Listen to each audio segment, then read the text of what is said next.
देखिए आज अपन स्टार्ट कर रहे हैं रिलेशन।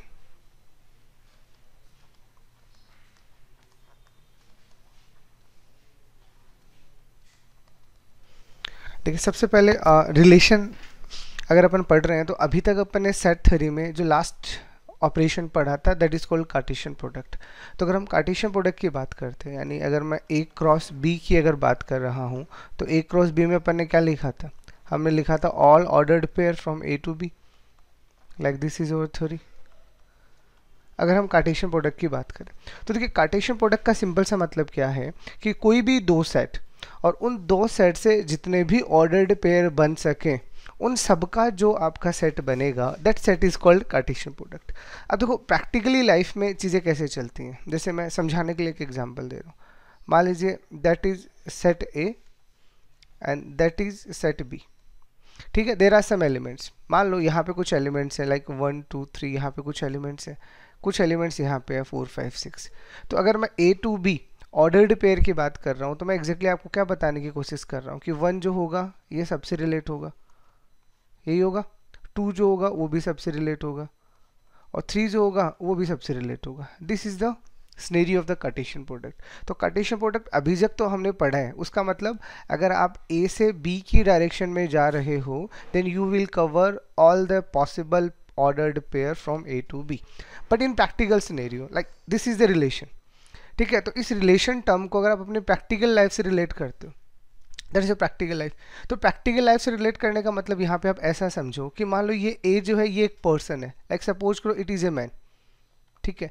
और बी जो है ये भी एक पर्सन है, सपोज करो दैट इज ए मैन, ठीक है। ये दो मैन हो गए।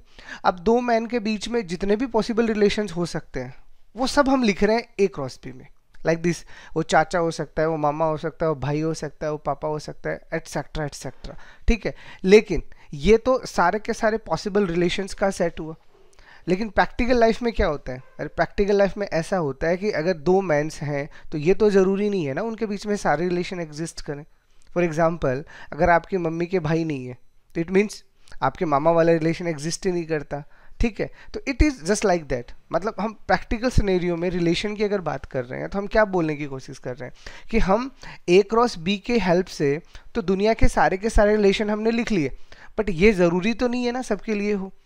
तो इसी को हमने क्या बोला, इसमें से जितने आपको चाहिए उतना ले लो, और जितना हमें चाहिए उतना ले लो का मतलब क्या हुआ, जैसे ये है यहाँ मैंने सारी पॉसिबिलिटीज कवर की हैं, ठीक है।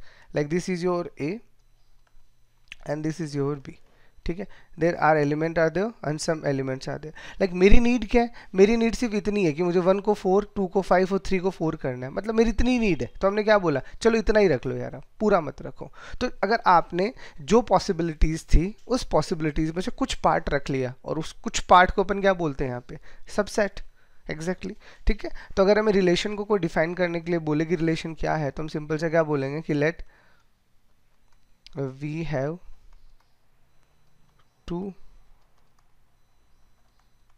non-empty sets A and B, ठीक है। then a relation R from set A to set B is a subset of A cross B. This is the meaning. Like हमसे अगर कोई रिलेशन के लिए पूछे तो हम इसको क्या बोलेंगे, यानी दैट इज इन शॉर्ट अपन क्या बोलना चाहते हैं, इन शॉर्ट हम ये बताना चाह रहे हैं कि जो भी आप यहाँ से रिलेशन बनाओगे यानी आर जो बनेगा वो क्या बनेगा, वो आपका सबसेट बनेगा ए क्रॉस बी का। दैट इज द सिनेरियो, ठीक है। अब जितने एलिमेंट्स आपको चाहिए उतने ले लो, ठीक है, क्योंकि हमने यहाँ प्रॉपर सबसेट नहीं बोला, हमने यहाँ सबसेट बोला है। या तो आपको पूरा का पूरा ए क्रॉस बी चाहिए तो पूरा ए क्रॉस बी ले लो, या फिर उसमें से जितनी आपकी नीड है बस आप उतना रख लीजिए, ठीक है, ठीक है। तो this is just called the definition of relation. अब इसी को देखो रिप्रेजेंट करना है तो एक तो ये फेमस तरीका है ही है, उसी के अलावा अब आप इसी रिलेशन को और कैसे लिख सकते हो। तो अगर आप इसको लिखना चाहो, जैसे सिंपल सा ये मेरा रिलेशन है आर, तो इसी को अपन ऐसे भी लिखते हैं like A B, this is A belonging to A and B belonging to B. This is a simple notation. अरे यही नोटेशन तो हमारा ए क्रॉस बी का है, तो हम यहाँ पे कोई अलग थोड़ी करने वाले हैं। यहाँ पे भी तो हम क्या लिखने वाले हैं, ऑर्डर्ड पेयर ही लिखने वाले हैं। बट उस ऑर्डर्ड पेयर पे हमने रिस्ट्रिक्शन क्या लगा दी, रेस्ट्रिक्शन हमने ये लगा दी कि अब ज़रूरी नहीं है सारे लिखें, अब आपकी जितनी नीड है उतना नीड आप यहाँ फॉलो कर लीजिए, या तो आप इसको इस तरह से रिप्रेजेंट कर दीजिए, या some time it is represented as this like A B belonging to R. ठीक है, तो आपको इस तरह से भी दे दिया जाएगा कि ये आपका एक ऑर्डर्ड पेयर है जो इस आर के अंदर है, या फिर इसी को लिखने के लिए सम टाइम वो ऐसे भी बोल दिया जाता है A related to B. These are the different different notations, तो उससे कोई फर्क नहीं पड़ेगा, वो आपको मेंशन कर देगा। बट फिलहाल रिलेशन का मतलब हमारे लिए क्या है, फिलहाल रिलेशन का मतलब हमारे लिए है सबसेट। ठीक है, जैसे फॉर एग्जांपल आपके अंडरस्टैंडिंग के लिए मान लो एक सिंपल से एग्जांपल अपन समझते हैं। मान लीजिए आपको एक सेट ए दिया है, वो दिया गया है 1 2 3 4, और एक सेट बी हमें दिया गया है, वो दिया गया है मान लो 5 6 7। ठीक है, अब यहाँ से मैं कुछ रिलेशंस बना रहा हूँ। मान लीजिए this is my first relation, ठीक है, and this is like 1,5 2,6 3,7, this is the first relation. ठीक है, the R2 is something like that 5,1 6,2 6,3, this is your R2, and this is suppose that R3 is 1,5 1,6 and suppose that 7,3। ठीक है, ये आपके मैंने 3 relations लिखे हैं। तो अब हमें first of all check it these are the valid और नॉट्स। मतलब अगर हमने ये एक, अब ए और बी सेट हमें दिया गया है और हम अगर रिलेशन बना रहे हैं, तो इसका मतलब हमारे लिए दिमाग में पॉसिबिलिटी क्या चलेगा, हमारे दिमाग में ये पॉसिबिलिटी चलेगा कि जो भी आर होगा या तो वो ए क्रॉस बी का सबसेट होगा, या जो भी आर होगा वो बी क्रॉस ए का सबसेट होगा, बिकॉज दैट डिपेंड्स। अब ऑर्डर्ड पेयर की बात करें तो भी ऑर्डर्ड पेयर में अब ए टू बी कर रहे हो या बी टू ए कर रहे हो, मेंशन कर दो। अगर आपने ए टू बी मेंशन कर दिया, इट मीन्स हम क्या चाहते हैं, हम ए क्रॉस बी का सबसेट चाहते हैं। और अगर आपने बी क्रॉस ए मेंशन कर दिया, देन हम क्या चाहते हैं, देन हम बी टू ए सबसेट चाहते हैं। ठीक है, like first of all R1, तो अगर हम R1 को देखें तो R1 इज वैलिड रिलेशन और नॉट, बिल्कुल रिलेशन है। क्यों? क्योंकि जब आप इसको देखोगे तो देखो फर्स्ट एलिमेंट सारे के सारे ए से हैं और सेकेंड एलिमेंट सारे के सारे बी से हैं। तो इसका मतलब ये क्या है, ये ए क्रॉस बी का सबसेट है। तो ये आपका रिलेशन हो गया कैसा, कौन सा वाला, ए टू बी वाला। ठीक है, ऐसे अगर आप R2 को देखते हो तो देखो फर्स्ट एलिमेंट सारे के सारे किससे हैं, बी से हैं, और सेकेंड एलिमेंट सारे के सारे ए से हैं। तो इसका मतलब ये भी आपका एक रिलेशन है, क्योंकि अब ये किससे है, ये बी टू ए डिफाइन है। लेकिन अगर आप थर्ड वाला देखते हो तो देखो यहाँ पे 1, ठीक है, लेकिन जैसे आप 7 को ऑब्जर्व करोगे तो 7 is not the part of set ए। तो ये एलिमेंट मेरा सेट बी से आ गया और ये दोनों एलिमेंट मेरे सेट ए से आ गए। तो ऐसा तो पॉसिबल ही नहीं है, क्योंकि हमारे लिए अगर हम रिलेशन की बात करते हैं ना, तो either one of them will be true है। या तो जो भी ऑर्डर्ड पेयर होंगे वो ए क्रॉस बी के सबसेट होंगे या बी क्रॉस ए के सबसेट्स होंगे, दोनों कभी नहीं हो सकते। तो that is not your relation. ठीक है, तो ये कभी भी आपका रिलेशन बन ही नहीं सकता। तो इस चीज़ का आप ध्यान रखना। ठीक है, for your clarity this is the exact definition of relation. ठीक है, उसके बाद में अब हमारे पास आता है domain and range.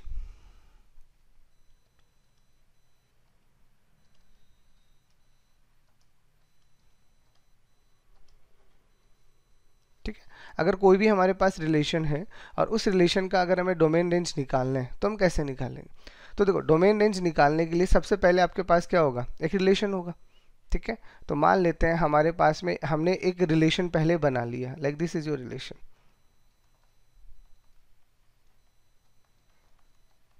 This is your relation. ठीक है, तो कभी भी अगर आपको डोमेन एंड रेंज निकालना है किसी भी रिलेशन का, तो फर्स्ट मैक द रिलेशन। तो सबसे पहले आपको क्या निकालना है, उसका रिलेशन निकाल लेना है। उसके बाद में हम बात करते हैं डोमेन की। देखो तो अब अगर हमें इस रिलेशन का डोमेन निकालना है, तो डोमेन का मतलब जितने भी ऑर्डर्ड पेयर हैं, जितने भी अब ऑर्डर्ड पेयर है उसके फर्स्ट एलिमेंट का जो सेट बनेगा that is called domain, only first element का सेट। ठीक है, तो आप सिंपल से क्या कह सकते हो, the set of all first components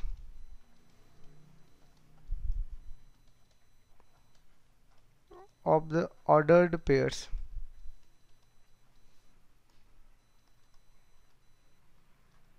belonging to R। ठीक है, the set of all first components of the ordered set belonging to R।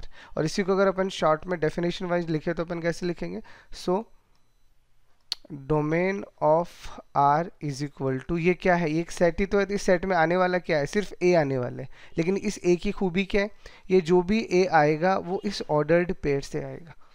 ठीक है, तो that is the definition of domain. Relation के कॉरेस्पॉन्डिंगली अगर आप डोमेन की बात कर रहे हो तो मैं डोमेन में क्या बोल रहा हूँ कि ये मेरा ऑर्डर्ड पेयर है, इस ऑर्डर्ड पेयर में फर्स्ट एलिमेंट जो आएंगे वो क्या होंगे, उसका डोमेन होगा। लेकिन ये ऑर्डर्ड पेयर होना किस में चाहिए, ये आर में होना चाहिए। अगर ये आर में नहीं है then this is not the domain, इस चीज़ का ध्यान रखना। ठीक है, सेकेंड आपके पास आता है रेंज। तो रेंज में आप सिंपल से क्या कह दो, ये फर्स्ट का हो गया तो इसको सेकंड एलिमेंट्स का बोल दो। ठीक है, तो अपन क्या बोलेंगे, the set of all second components of the ordered pair belonging to R, that is range of R is equal to, अब एक ही जगह यहाँ क्या आ जाएगा, यहाँ B आ जाएगा, और B आएगा अगेन कहाँ से, इसी ऑर्डर्ड पेयर से आएगा। So that is your relation, sorry range. ठीक है, तो आपने सबसे पहले रिलेशन निकालना है। जैसे आपने रिलेशन निकाल लिया इट मीन्स आपने वो सारे ऑर्डर्ड पेयर निकाल लिए जो आपकी नीड है। अब उस ऑर्डर्ड पेयर में से जो फर्स्ट एलिमेंट का सेट बनेगा वो डोमेन बनेगा, और सेकंड एलिमेंट का जो सेट बनेगा वो रेंज बनेगा। ठीक है, उसके बाद इसी में कुछ ये छोटे छोटे रिलेशन है, मैं ये एक साथ ही पढ़ा देता हूँ, टर्म्स हैं सॉरी, उसको फिर अपन क्वेश्चंस पे समझेगा। इनवर्स ऑफ ए रिलेशन,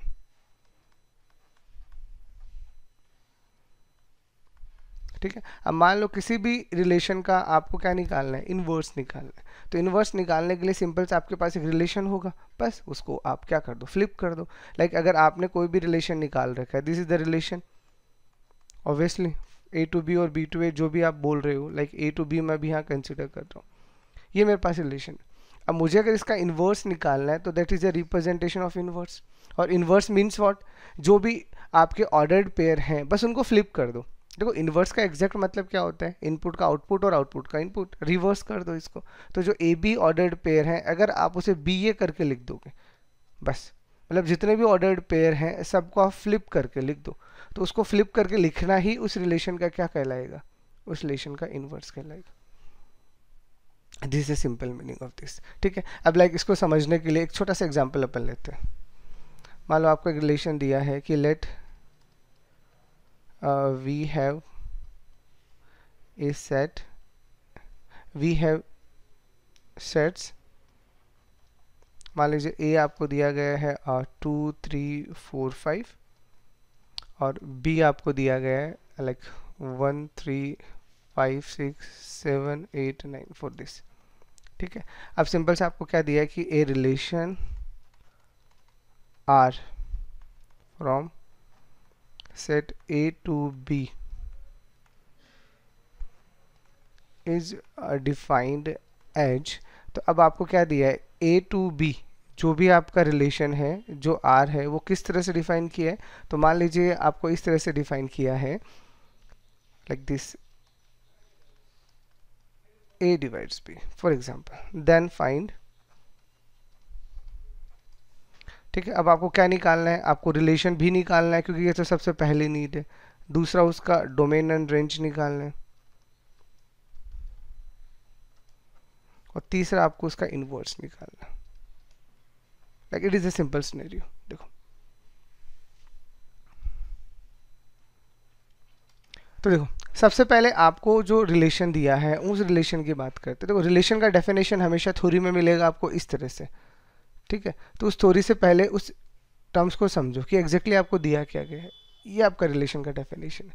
ठीक है, अब हमें ए दिया गया है, वो कितना दिया गया है 2 3 4 5, और हमें बी दिया गया है वो कितना दिया गया है 1 3 5 6 7 8 9।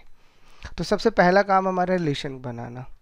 तो अगर हम रिलेशन बनाएंगे तो जो ऑर्डर्ड पेयर आएंगे, देखो अब क्या बोला है कि जो भी ऑर्डर्ड पेयर इस आर में होगा वो इस तरह से होगा कि ए डिवाइड्स बी, यानी ए क्या कर रहा है, बी को डिवाइड कर रहा है। तो अगर ए बी को डिवाइड कर रहा है अकॉर्डिंग टू दैट सिनेरियो, आप इस चीज़ को कैसे मोल्ड आउट करोगे। तो देखो सबसे पहले हम यहाँ से 2 लेंगे, तो 2 किस किस को डिवाइड कर रहा है, यहाँ से देखो 6 को कर रहा है और 8 को कर रहा है, तो 2 के साथ 6 आ जाएगा और 2 के साथ में 8 आ जाएगा।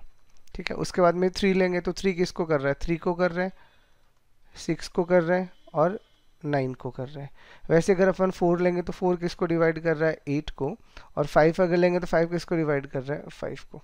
That is your relation. ठीक है। अब इस रिलेशन में देखो, अगर आप टोटली अगर बात करते हो किसकी, ऑर्डर्ड पेयर की, तो वही ऑर्डर्ड पेयर आए हैं जो आपकी नीड है, उसके अलावा कोई भी ऑर्डर्ड पेयर नहीं है। अब अगर हमें डोमेन रेंज बोला है तो अगर हम इसका डोमेन निकालेंगे तो डोमेन क्या आएगा, सारे फर्स्ट एलिमेंट, तो 2 3 4 5, ये आपका डोमेन आ गया। और रेंज जो भी सेकंड एलिमेंट है, तो सेकंड एलिमेंट में आपके पास क्या क्या आया, 3 5 6 8 9, यही है। तो दिस इज योर रेंज। और रिलेशन निकालना है, सॉरी इन्वर्स निकालना है, तो that is again very easy. जो भी आपको रिलेशन दिया है बस उस सारे ऑर्डर्ड पेयर को फ्लिप कर दो लाइक दिस।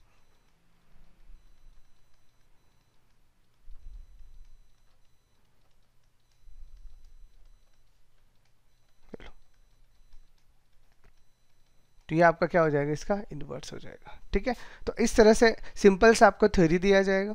उस थ्योरी से अब देखो यहाँ पे क्या होता है, रिलेशन में मोस्ट प्रोबेबली क्वेश्चन आपको सेट बिल्डर फॉर्म में दिया जाता है, मतलब जो भी ऑर्डर्ड पेयर दिए जाएंगे। अब उसको थोड़ा सिंप्लीफाई करके रोस्टर फॉर्म में बना लो, क्योंकि जब तक आप रोस्टर फॉर्म में बनाओगे नहीं ना, तब तक आपको डोमेन रेंज का क्लैरिटी नहीं आएगा। बस दैट्स ऑल। तो इसी तरह से इसको सॉल्व करो, फिर तो दिक्कत ही नहीं आता।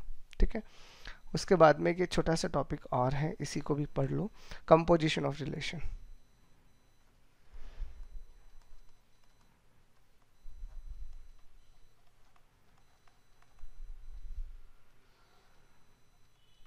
Composition of relation. तो देखो, अगर आप रिलेशन का कंपोजिशन कर रहे हो तो सपोज दैट, मैं अभी एक सिनेरियो क्रिएट कर देता हूँ पहले। तो अपन मान लेते हैं कि लेट हमारे पास में 2 रिलेशन दिए, एक रिलेशन R दिया गया है जो दिया गया है A2B,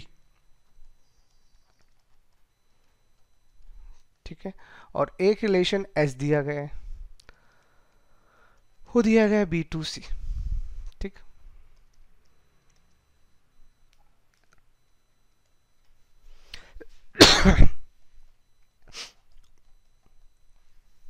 तो ये अपने पास में 2 रिलेशंस दिए गए। अब हमें इनका कंपोजिशन करना है। तो देखिए, कंपोजिशन फंक्शन का भी होता है, रिलेशन का भी होता है, और भी काफ़ी सारी टर्म्स मैथमेटिक्स में होती है जिनका अपन कंपोजिशन करते हैं। कंपोजिशन का मैथमेटिकल मीनिंग क्या होता है, सिंपल सा, कि अगर मान लीजिए आपके पास 2 रिलेशन दिए गए हैं और आप उनका कंपोजिशन कर रहे हो, तो how many compositions are possible, this is a symbol of composition, R of S। तो R of S is possible, S of R is possible, या R of R is possible और S of S is possible. That's depend on the scenario. ये scenario पे depend करता है कि अब आप किस तरह से निकाल पाओगे। लाइक अगर मुझे ये दिया गया है तो मैंने जो सीन यहाँ पे भी क्रिएट किया है वो सिर्फ इस तरह का ही किया है कि आप फिलहाल जो निकाल पाओगे रिलेशन, वो कौन सा वाला निकाल पाओगे। देखो, इसको अगर आप देखोगे तो ये हमारे पास में जो रिलेशन बनेगा ये S ऑफ R बनेगा। ठीक है। अब S ऑफ R का मतलब सिंपल सा क्या समझे, देखो जब भी हम कंपोजिशन करते हैं हमेशा ध्यान रखना, कंपोजिशन का जो डायरेक्शन होता है ना वो हमेशा रिवर्ट होता है, इस तरह से कंपोजिशन होता है। यानी इसका मतलब मैं अगर आपको समझाना चाहूँ तो मैं क्या बताना चाह रहा हूँ कि रिलेशन S पे हम रिलेशन R को अप्लाई कर रहे हैं। तो सबसे पहले रिलेशन R जो होगा उसका अपना एक कंडीशन होगा, और रिलेशन R की कंडीशन कुछ इस तरह से होंगी कि वो S को एग्रीड कर रहे हैं। अरे देखो, कंपोजिशन का मतलब होता है 2 अलग अलग कंपोनेंट को ऐड करके एक तीसरा कंपोनेंट बनाना। तो अगर आप तीसरा कंपोनेंट बना रहे हो तो उसका नीड क्या होगा, तो उसका नीड ये होगा कि दोनों में कुछ कॉमन प्रॉपर्टी तो हो। अगर कॉमन प्रॉपर्टी ही नहीं होंगी तो हम उन 2 को कंपोज करके एक कैसे बनाएंगे। तो यहाँ पे अगर मैं इनको कंपोज कर रहा हूँ तो मेरे लिए कॉमन कंडीशन क्या है कि जो मेरा ऑर्डर्ड पेयर B पे ख़त्म हो रहा है, इसका मतलब S है वो B से स्टार्ट होना चाहिए। देखो, ये तो कंडीशन मैंने मेंशन किया है। ठीक है। तो अगर ये B पे खत्म हो रहा है तो इसका मतलब ये B से स्टार्ट होना चाहिए। तो इस तरह से अगर बन रहा है then SOR is defined and this is practically what, तो this is A, C and this is A belonging to A and C belonging to C। That is the definition of S of R। अगर R of S define होता है, फिलहाल तो R of S define होगा नहीं, वो होगा तो वो कंडीशन इस तरह से होंगी कि आपको जो रिक्वायरमेंट है वो पेयर आपको मिल जाए। That's the important thing. ठीक है। But right now this is called the composition of relation.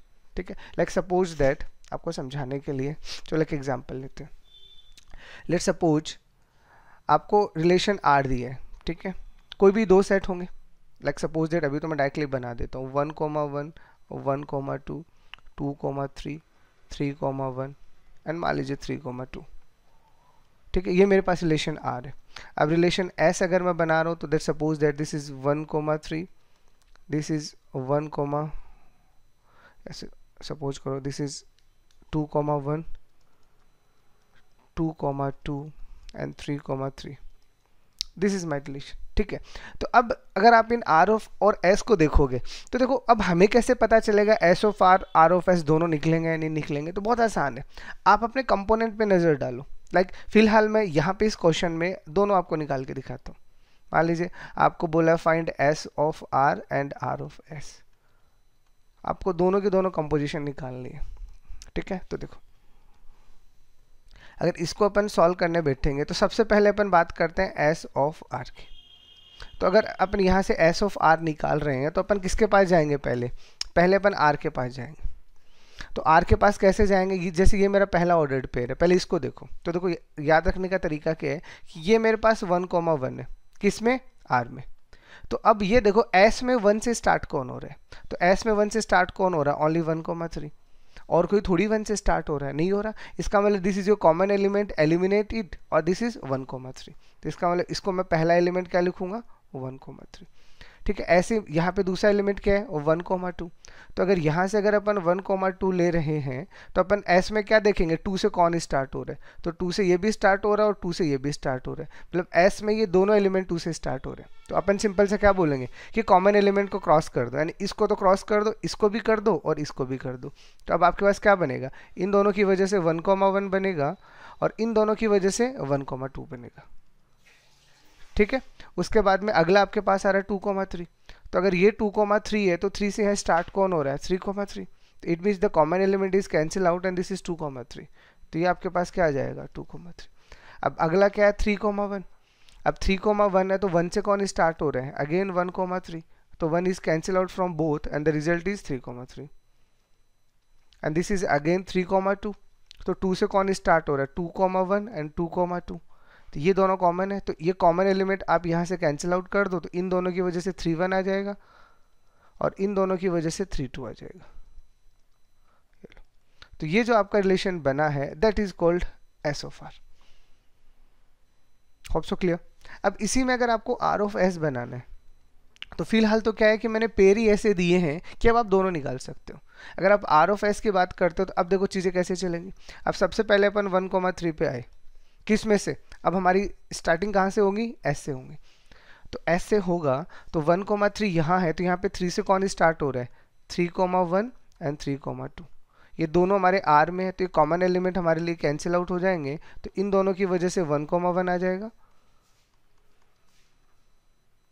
और इन दोनों की वजह से 1,2 आ जाएगा। ठीक है, फिर 2,1 आप लोगे। तो अगर आपने 2,1 लिया है तो 1 से कौन स्टार्ट हो रहा है, 1,1 एंड 1,2। मतलब इन दो को देखोगे और इन दो को देखोगे तो कॉमन एलिमेंट फिर से कैंसिल आउट कर दो, तो this is 2,1 and this is 2,2। तो यहाँ से क्या आएगा, 2,1 एंड दिस इज 2,2। फिर आपके पास है 2,2। तो फिर से अगर आप 2 और 2 को लेते हो यहाँ से, तो अब 2 से कौन हो रहा है, 2 से बस एक ही एलिमेंट है आर के अंदर, दिस इज 2,3। तो 2 से 2 cancel out and this is 2,3। तो यहाँ पे आपके पास क्या आ जाएगा, 2,3। और 3,3 की बात करते हो तो ये तो दोनों ही आ रहे हैं, तो इसका मतलब ये एज इट इज़ ये दोनों ऊपर वाले पेयर लिख दो, 3,1 एंड 3,2। ठीक है, अब अगर मान लो कब पता चलता है डिफाइन नहीं है, एक भी एलिमेंट अगर ऐसा आ जाता, लाइक ये तो मैंने बता दिया। अब सपोज करो मैं एक एग्जांपल थोड़ा इसको चेंज करके बता रहा हूँ। मान लो मेरे पास में यहाँ पे एक एलिमेंट ऐसा आ जाता,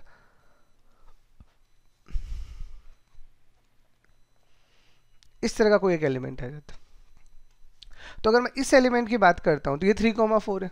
तो इसका मतलब अब क्या समझ में आया मुझे कि अगर यहाँ पे मेरे पास में 3,4 आया है, इट मीन्स यहाँ पे कम से कम एक ऑर्डर्ड पेयर 4 से स्टार्ट होना चाहिए। वो देखो हो ही नहीं रहा, नहीं हो रहा ना। तो नहीं हो रहा है, इसका मतलब यहाँ पे क्या दिक्कत आएगी कि अब आप आर ऑफ एस नहीं निकाल पाओगे। अरे कंपोजिशन निकालने का मतलब ये होता है कि जो ऑर्डर्ड पेयर हैं अवेलेबल वो सारे के सारे कॉरेस्पॉन्डिंग ऑर्डर पेयर्स बनाए। अगर सब बना रहे हैं तो डिफाइन है, अगर एक भी एग्रीड नहीं है it means that composition is not possible. ठीक है, तो ये चीज़ें आपको समझ आनी चाहिए। This is simple scenario, like composition पूछता है तो देखो यार इतना तो आना ही चाहिए। ठीक है,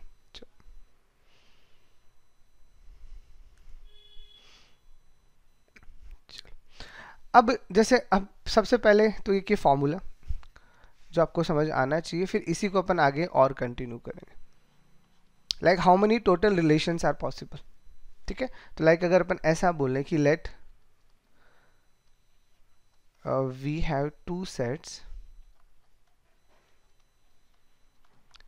A and B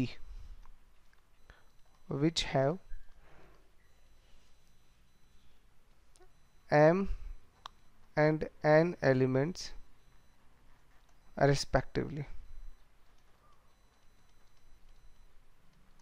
then total number of relations। ठीक है, तो अगर हमारे पास में टोटल नंबर ऑफ रिलेशंस की अगर उसने बात किया है तो इसका मतलब कितना होगा 2m into n। Is a simple scenario. अरे जितने सबसेट बनेंगे उतने ही तो रिलेशन बनेंगे। तो अभी तो अपन ने पढ़ा था लाइक A क्रॉस B में एलिमेंट कितने आएंगे, तो A क्रॉस B में एलिमेंट आएंगे m into n। अब m into n अगर एलिमेंट आएंगे तो उनके रिलेटेड पॉसिबिलिटीज हम देखेंगे, तो या तो एक को भी ना लें या एक को लें या सबको ले लें। तो उस तरह से अगर आप ऐड करते हुए चलोगे तो टोटल नंबर ऑफ रिलेशन जो आपके बनेंगे वो हमेशा कितने बनेंगे 2m।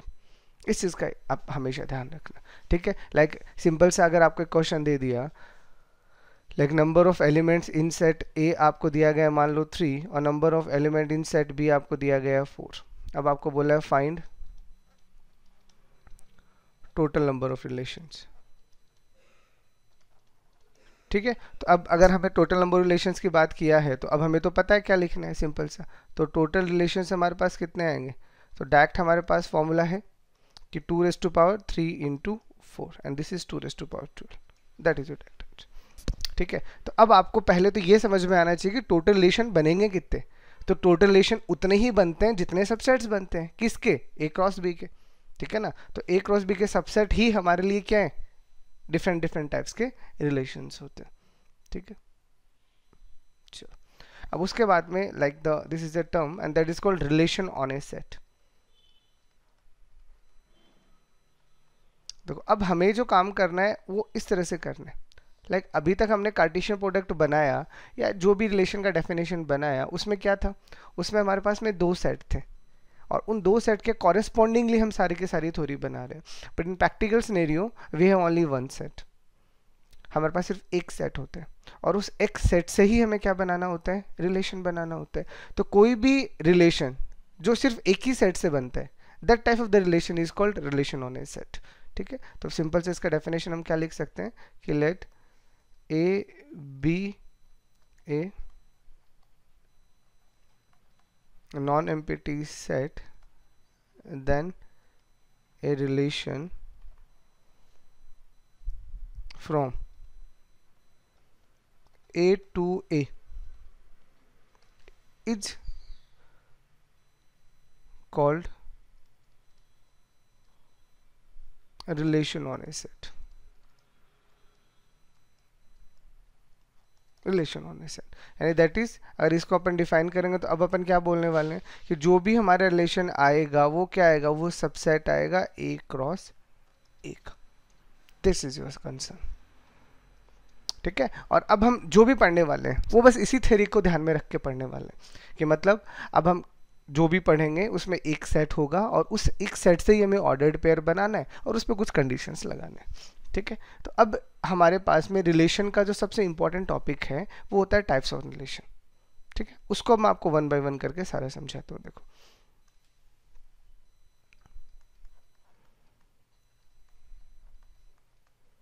कि रिलेशन के जो क्वेश्चंस बनते हैं वो बस उसके टाइप के बनते हैं। तो देखो 1 बाय 1 एक एक रिलेशन को देखते हैं। तो जैसे हमने सेट में पढ़ा था वैसे अगर अपन रिलेशन की बात करते हैं तो सबसे पहले तो हमारे पास वॉइड आई गया, वॉइड रिलेशन सिंपली यानी एक ऐसा रिलेशन जो एम्प्टी हो। ठीक है, तो यहाँ पे अब देखो डेफिनेशन तो वही सेट ए टू ए चलेगी। लाइक अगर आप लिखना चाहो तो अपन क्या लिखेंगे कि let A B A set. ठीक है, हमारे पास में क्या एक सेट है, then phi just which is the subset of A cross A, ठीक है, इज कॉल्ड वॉइड रिलेशन या एम्प्टी रिलेशन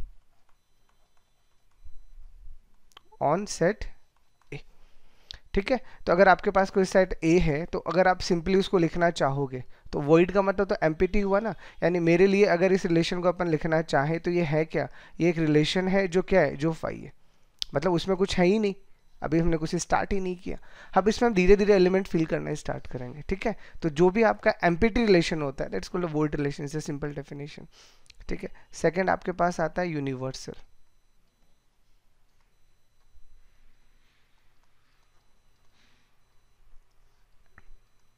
तो यूनिवर्सल रिलेशन का सिंपल सा मतलब, अब जो रिलेशन है वो क्या कर रहा है, वो कंप्लीटली ए क्रॉस ए को कंटेन किए हुए, कंप्लीटली, यानी सिंपल से अपन क्या, अगर यूनिवर्सल रिलेशन को अगर अपन डिफाइन करना चाह रहे हैं तो हम सिंपल सा क्या बोलेंगे कि A cross A is the subset of A cross A,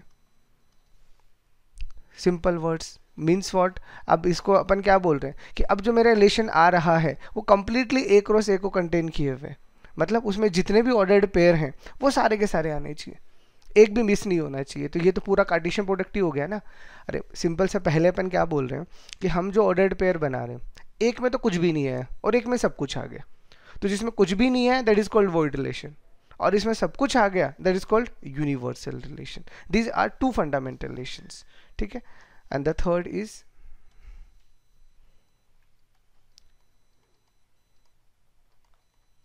identity relation.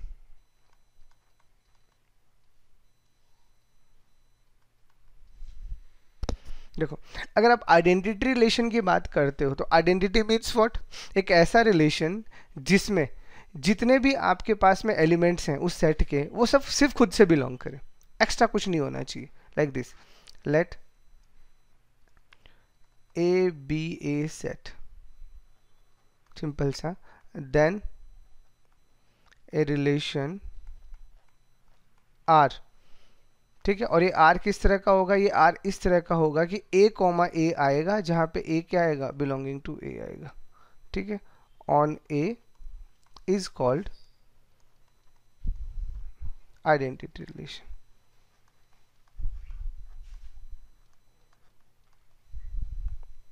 On A, ठीक है। या फिर इसी को अगर आप इन थ्योरी में अगर बोलना चाहो, जैसे मैं आपको थ्योरी में भी ये बोल के बता देता हूँ लिख के, लाइक दैट इज, इसका मतलब क्या हुआ, a relation R is called identity relation if every element of set A is belongs to itself only, that is the definition, ठीक है। मतलब देखो आइडेंटिटी रिलेशन का सिंपल सा मतलब है, पहले तो आप सेट डिफाइन करो। जैसे चलो एग्जांपल के तौर पे मान लो मैंने आपको बोला कि ये मेरा एक सेट है, ये मान लो मेरा एक सेट है। अब ये मेरा एक सेट है तो मैं अब यहाँ से रिलेशन टोटल कितने बना सकता हूँ, 3 × 3 यानी 2⁹ रिलेशन तो खूब सारे बन जाएंगे, ठीक है। लेकिन इसमें अगर मैं आपको कुछ रिलेशंस दूँ, जैसे मान लो this is your R1, 1,1, 2,2, 3,3, yeah, this is the relation R2, like this 1,1, 2,2, or this is the relation R3, 1,1, 2,2, 3,3, और suppose को 3,1, these are your the relations।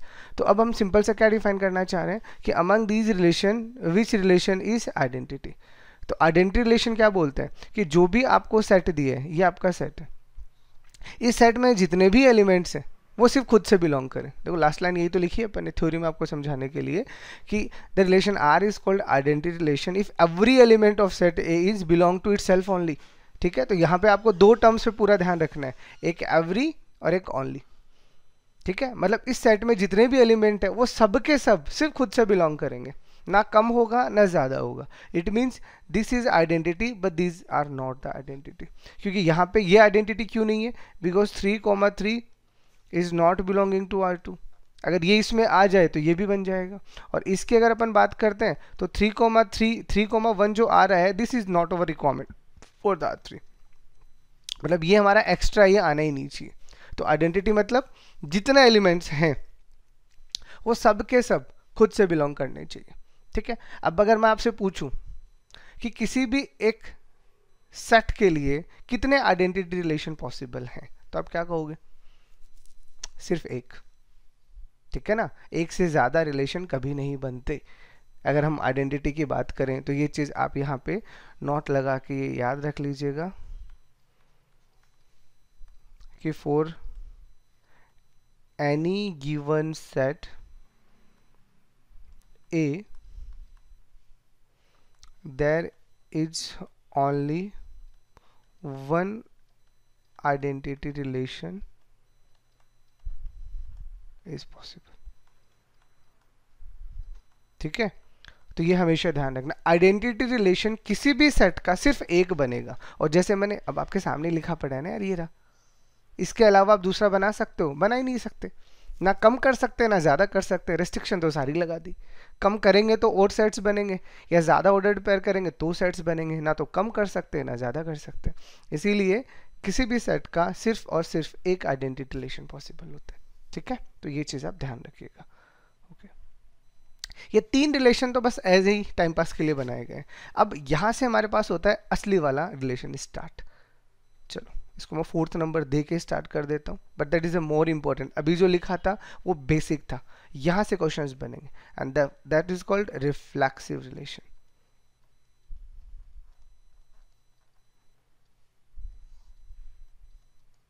Reflexive,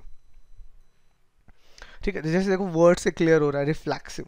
तो रिफ्लेक्सिव का सिंपल सा मतलब क्या हुआ? एक ऐसा सेट जिसमें, देखो जैसे आइडेंटिटी की अगर अपन बात करते हैं तो आइडेंटिटी में हमने क्या बोला कि जितने भी सेट ए में एलिमेंट है वो खुद से बिलोंग करें, लेकिन उसके अलावा कुछ नहीं है।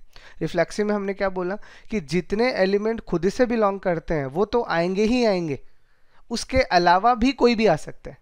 Most welcome for all the ordered pair, that type of the relation is called reflexive relation, ठीक है। तो रिफ्लेक्सिव की अगर अपन डेफिनेशन दें तो अपन कैसे बनेंगे? A relation are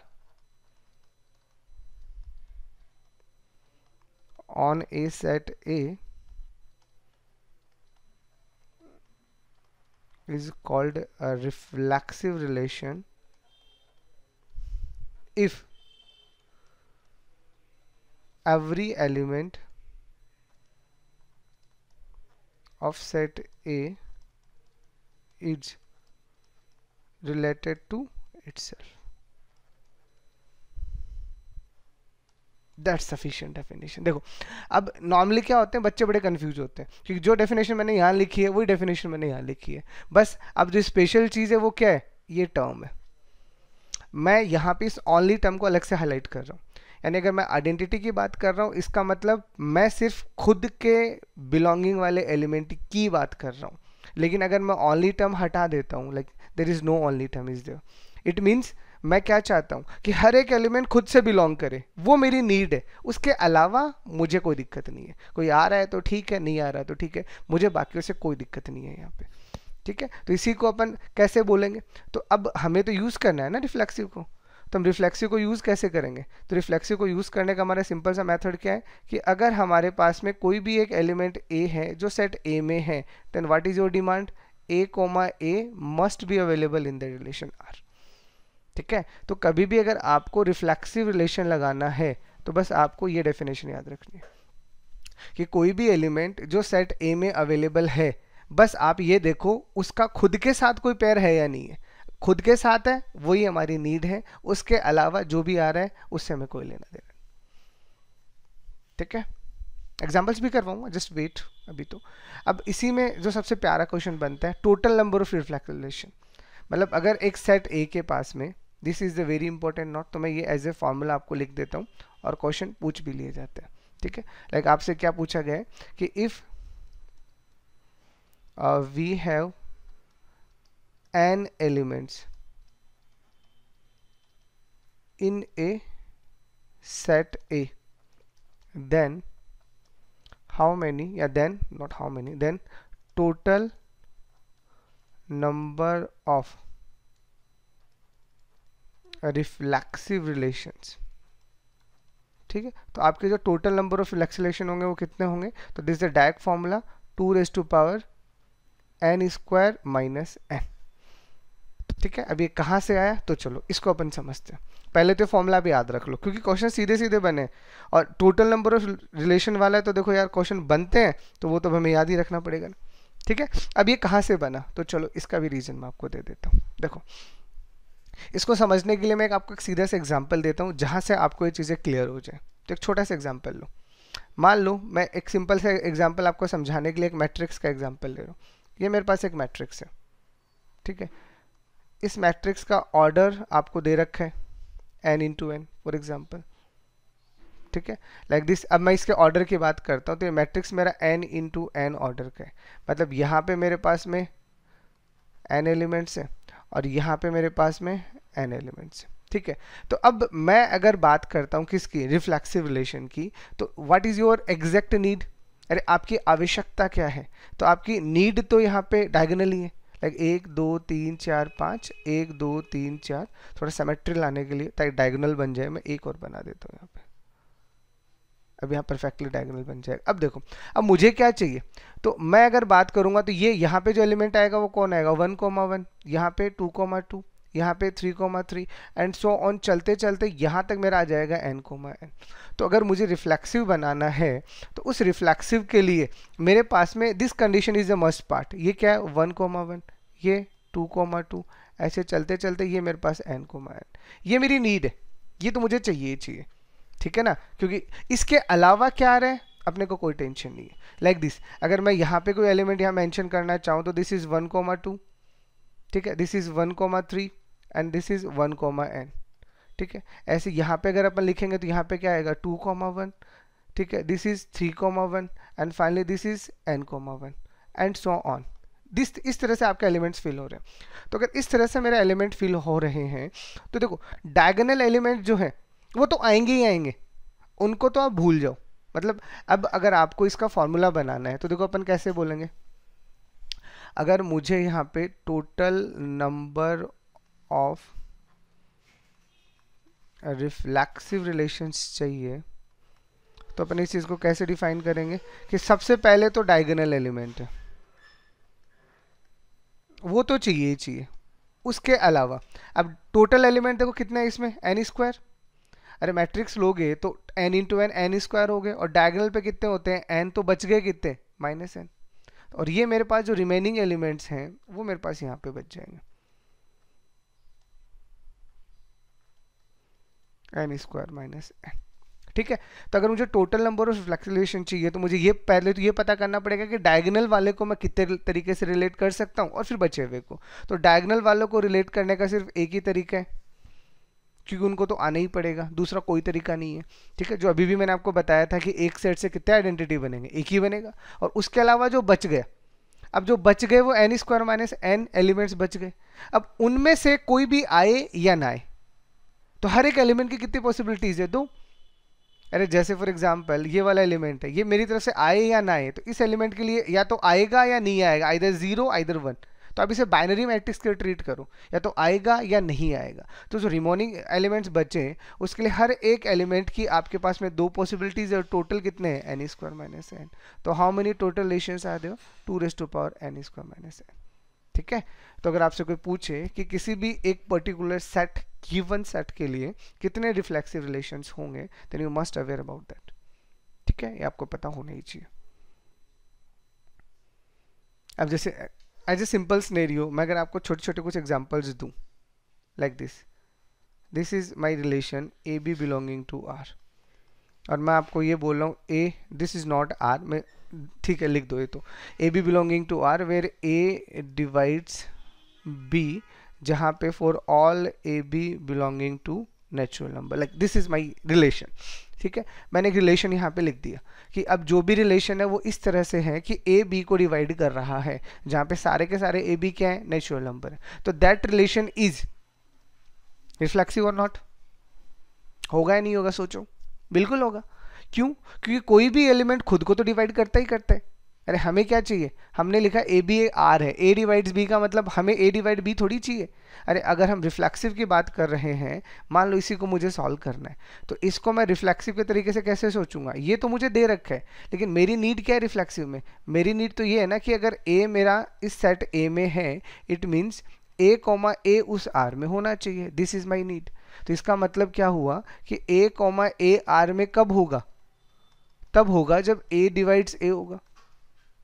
it's a simple scenario, like जो भी आपको क्वेश्चन में बी दे रखा है just replace with A, B को ऐसे रिप्लेस कर दो आप। तो अब ये मुझे बताओ कि अगर मैं इस रिलेशन को ऐसे लिखूं कि A comma A belonging to R and then relation is A divides A, then every element divide itself.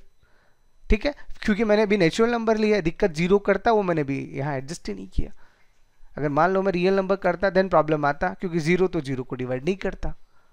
ठीक है, लेकिन उसके अलावा अगर मैं नॉन जीरो की बात करता हूं, every one is valid, it means this is what, this is just ए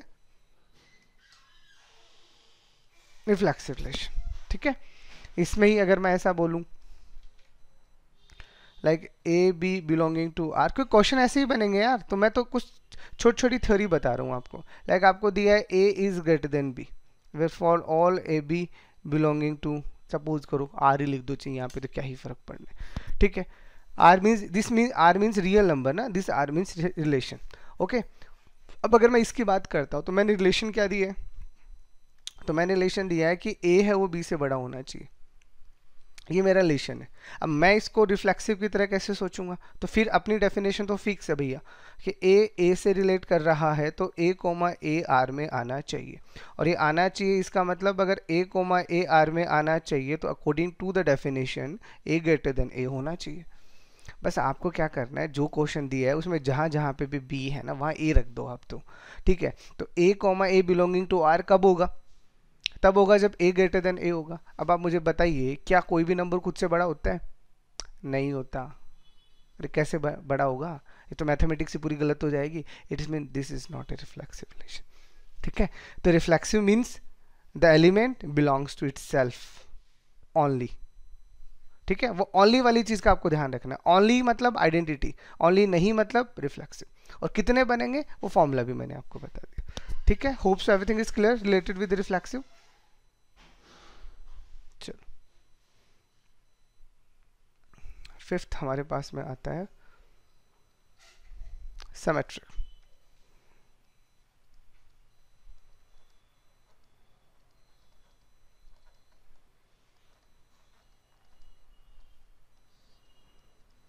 ठीक है, अब हमसे कोई पूछे कि बताइए सिमेट्रिक रिलेशन क्या होता है, तो सिमेट्रिक का मतलब सेम। अब सेम दैट मीन्स व्हाट, तो पहले चलो डेफिनेशन समझते हैं। तो हम सिंपल सा क्या बोलेंगे, a relation R on set A is called symmetric relation if and only if AB belonging to R, then BA is also belonging to R for all AB belonging to A. That is your definition. It's a very sweet definition. अगर आप सिर्फ reflexive की बात sorry symmetric की बात करते हो तो that is the definition of symmetric. तो सिमेट्रिक क्या बोल रहे हैं, सिमेट्रिक इतना बोल रहा है कि कभी भी अगर आपके पास में अगर A B belonging to R आ गया, in that scenario you must have B A comma R. मतलब अगर 1,2 आपके रिलेशन में है तो उस कंडीशन में उसमें 2,1 भी होना चाहिए, नहीं है तो नहीं चलेगा भैया, आपको लिखना ही पड़ेगा। ठीक है, इस चीज़ का आपको ध्यान रखना ही रखना है। अब इस चीज़ को अपन कैसे समझे, मतलब अब अगर अपने को लिखना है यही चीज़ तो हम यहाँ पे इस चीज़ को कैसे समझेंगे, तो हम इसको यहाँ पे कैसे बोलेंगे, देखो सीधा सा गणित है। सबसे पहले टोटल नंबर वाली बात बता देता हूँ मैं आपको, है ना, उसके बाद में क्वेश्चंस करते हैं। तो total number of symmetric relation, वही अगर उसमें n एलिमेंट है तो आपके total number of symmetric relations यहाँ पे कितने होने वाले हैं, तो ये आपके पास होता है 2 n n+1/2। ठीक है, दैट इज योर आंसर। ठीक है, अब ये क्या और कहाँ से आया, तो ये मैं और समझा देता हूँ। सिमेट्रिक रिलेशन वाला थोड़ा और समझ लो कि ये फ्लो कैसे बनते हैं। तो देखो इसको भी अगेन समझना तो है, तो मैट्रिक्स के पास जाओ, ठीक है ना। मैट्रिक्स आपको इतना इजी वे से समझा देगा चीज़ों को कि कहीं दिक्कत नहीं आती।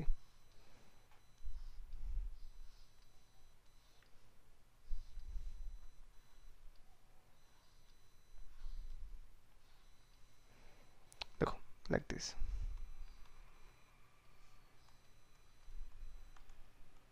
ये मेरे पास है। अब यहाँ पे अगर अपन बात करते हैं, देखो सबसे पहले मैं एक बार डायगोनल्स की यहाँ पे अलग ही बात कर लेता हूँ।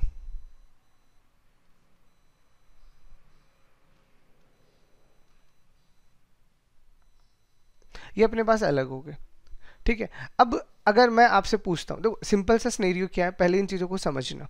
डायगोनल जो है उसकी वजह से कभी भी सिमेट्रिक में दिक्कत नहीं आती, मतलब डायगोनल आए या ना आए उस चीज़ से यहाँ पे कोई फर्क नहीं पड़ता। ये याद रखना, फर्क किस चीज़ से पड़ता है, बस उस पर दिमाग लगाओ। किस चीज़ से फर्क पड़ता है कि अगर यहाँ से 1,2 आया है तो इसके कॉरेस्पॉन्डिंगली 2,1 यहाँ होना चाहिए, या यहाँ से अगर आपके पास में 1,3 आया है तो इसके कॉरेस्पॉन्डिंगली 3,1 यहाँ होना चाहिए। मतलब सिंपल सा कंसर्न ये बन रहा है कि ये जो डायगोनल है, ठीक है, इस डायगोनल में आपको ये दिमाग लगाना है कि ऊपर वाले एलिमेंट में से अगर कोई भी आया है तो नीचे वाला भी आना चाहिए। This is simple concept. अगर आपको ये चीजें समझ में आ रही है कि ऊपर वाला आया है तो नीचे वाला आना चाहिए, या फिर नीचे वाला आया तो ऊपर वाला आना चाहिए, तो हमारी पूरी की पूरी कहानी किस चीज को लेके, हाफ को लेके। तो अगर अपन हाफ को लेके अगर बात करते हैं तो सिंपल सा कंसर्न क्या होता है, अरे अगर अपन टोटली अगर इसको फिल करेंगे तो हमारे पास में कितनी पॉसिबिलिटी होती है, n into n plus one, इसको पूरा फिल करने की।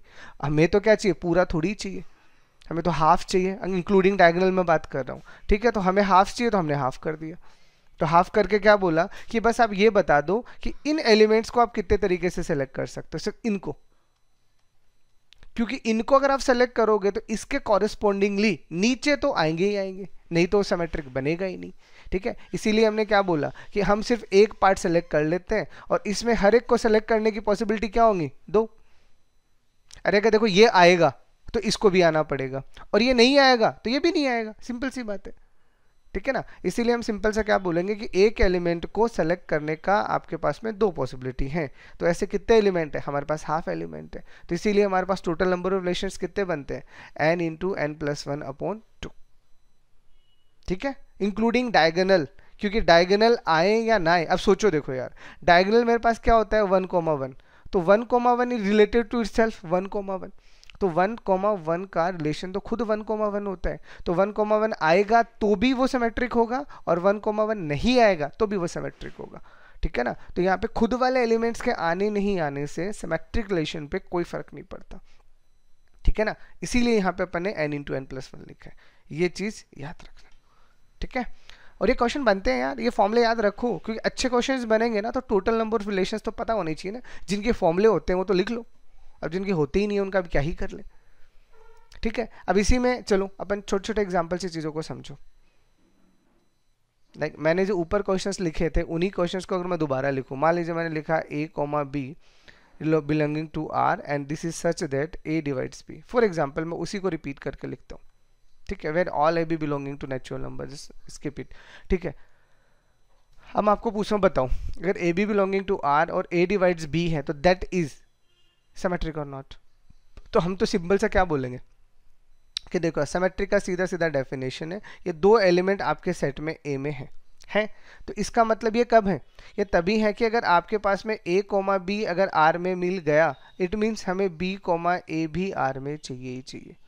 इट मीन्स अगर a डिवाइड b को कर रहा है तो b भी a को करे, लाइक क्योंकि यहाँ पे अगर A B belonging to R है तो वो किस तरह से, वो इस तरह से है कि a डिवाइड्स b, ठीक है। लेकिन मुझे क्या चाहिए, मुझे तो मस्ट पार्ट बी ए वाला भी है, अगर देखो ये है तो ये भी होना चाहिए, और ये होना चाहिए, इसका मतलब b डिवाइड से, and that is possible for the natural number. ऐसा तो कोई ज़रूरी नहीं होता, क्यों, क्योंकि अगर मैं इस तरह से लिख दूं कि 2,4, तो 2 तो 4 को डिवाइड कर रहा है, ये तो रिलेशन में आ गया, लेकिन अगर मैं 4,2 लिखूंगा तो क्या ये वैलिड है, दिस इज नॉट वैलिड। और देखो आपको जब भी रिलेशन के क्वेश्चन करने हो ना, आप तो एक सीधा सा गणित याद रखो, जो होते हैं उन पे दिमाग मत लगाओ, क्योंकि अगर मैं यहाँ पे ऑर्डर्ड पेयर बनाने बैठूंगा तो इन्फाइनाइट बनेंगे। आप तो ये बनाओ कि क्या कोई भी ऑर्डर्ड पेयर इस रूल को वॉलेट कर रहा है। जैसे मेरे दिमाग में 2,4 आया फॉर एग्जाम्पल, तो 2,4 है, मतलब ये ए बी हुआ ना, तो बी ए भी होना चाहिए, तो ये तो होगा ही नहीं, क्योंकि ये तो पॉसिबल ही नहीं है। इसीलिए A divides B is not a symmetric relation. ठीक है, इज जस्ट अ सिनेरियो, क्योंकि ये चीजें आपको समझ में आनी चाहिए। समझ में आएंगी तो दिक्कत ही नहीं आएगी। ठीक है, और मैं मिक्स क्वेश्चन एक साथ ही करवा दूं, बस अभी तो समझ लो इन चीजों को। सिमेट्रिक हो गया, ओके। फिर 6 आपके पास आता है anti symmetric relation.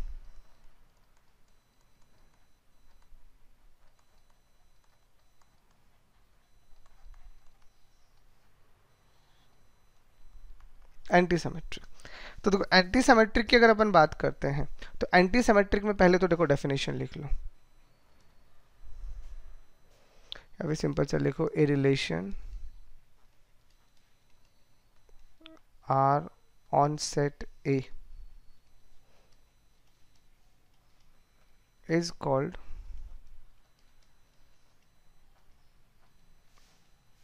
Anti symmetric relation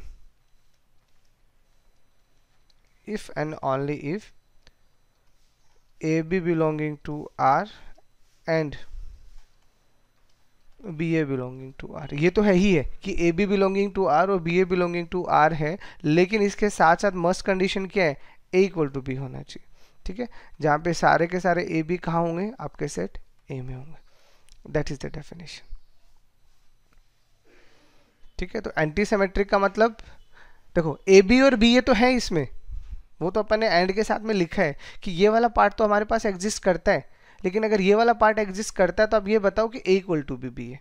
अगर A इक्वल टू बी भी हो गया then that relation is called anti symmetric relation. ठीक है, तो ये चीजें अब आपको ध्यान रखनी चाहिए। अब देखो एंटी सिमेट्रिक से रिलेटेड अगर अपन बात करें तो चीजें बड़ी सिंपल सिंपल है। एंटी सिमेट्रिक में आपको इक्वल टू वाला पार्ट चाहिए होता है, इक्वल टू वाला पार्ट चाहिए होता है। इसका मतलब अगर मुझे कोई भी रिलेशन दे रखा है तो उसमें कम से कम कितने एलिमेंट चाहिए, अरे कम से कम 2 तो होने ही चाहिए ना, ऐसे अपन कैसे उन चीज़ों को रिलेट करेंगे। ठीक है, तो ये चीज़ें अपने आप में यहाँ पे याद रखने लायक होती है एंटी सिमेट्रिक से रिलेटेड। और टोटल नंबर ऑफ रिलेशंस में यहाँ पे भी मैं आपको एक बार फॉर्मूला लिखवा देता हूँ। फॉर्मूला तो अब इसका भी लिख लो,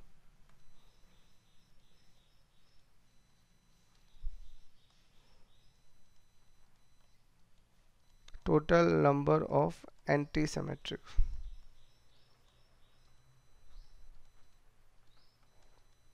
रिलेशंस। तो अगर आप एंटी सिमेट्रिक रिलेशन निकालोगे तो उसका फॉर्मूला होता है 2n multiply 3n square minus n upon 2। This is the formula. और ये देखो ये सिंपल सा कंसर्न है, इसको भी अगर आप मैट्रिक्स रूल से निकालोगे तो चीज़ें समझ में आएंगी। हमने n इंटू एन में सबसे पहले क्या बोला कि जितने एलिमेंट एक बार उसको ले लो, तो हमारे पास सेट में n एलिमेंट है, तो वो तो हमने लिख दिया। जब n एलिमेंट लिए हैं, अब उस n एलिमेंट की पॉसिबिलिटीज़ क्या होंगी, तो अब यहाँ पे आपके पास में 3 पॉसिबिलिटीज़ निकल के आती है। वो आप चेक करोगे तो खुद ही समझ में आ जाएगी, हर एक एलिमेंट की 3 पॉसिबिलिटीज़ आएंगी, और उन 3 को अपने को चेक करना है सिर्फ रिमेनिंग हाफ के ऊपर, कि नीचे वाला फिर उसके अकॉर्डिंग खुद ही सेटिस्फाई हो जाएगा, क्योंकि सिमेट्रिक तो बनना ही बनना है। ठीक है, तो इस तरह से फॉर्मूला आपका डिराइव होता है। बस अभी तो आप ये डायरेक्ट याद रख लो कि अगर आपको total number of anti symmetric अगर रिलेशन पूछा जाता है तो that is your direct result. ठीक है, अब यहाँ पे भी अगर चलो एक आध एग्जांपल मैं आपको एंटी सिमेट्रिक के भी करवा देता हूँ। तो देखो एंटी सिमेट्रिक को करने के लिए क्या खास चीज़ें आपको याद रखनी है, जैसे कि आपको रिलेशन दिया है a, b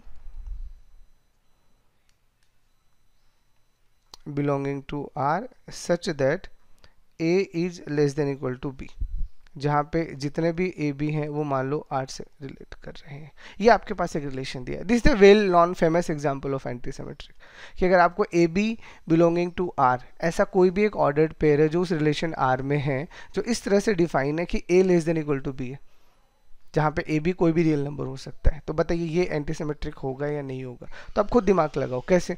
अभी अपने कंडीशन क्या बोली कि अगर A B belonging to R है तो क्या होना चाहिए, A less than equal to B, और अगर B A belonging to R है तो क्या होना चाहिए, b less than equal to a।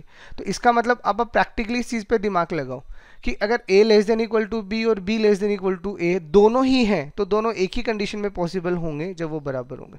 अरे सोचो ना यार, लाइक अगर मैं ये लिखता हूँ 3 लेस देन इक्वल टू 2 है, तो मैं ऐसे थोड़ी लिखूंगा 2 लेस देन इक्वल टू 3 है।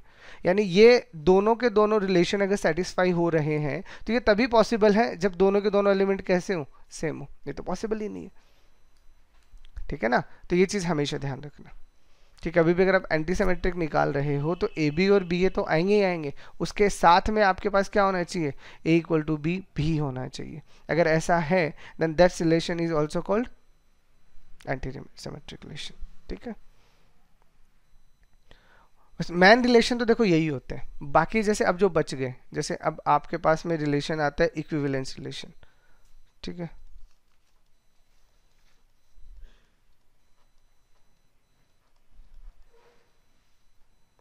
इक्विवेलेंस रिलेशन, तो इक्विवेलेंस रिलेशन का सिंपल सा मतलब एक ऐसा रिलेशन, क्योंकि मैन मैन रिलेशन जब आपने पढ़ लिए ना तब आपको दिक्कत नहीं आएगा।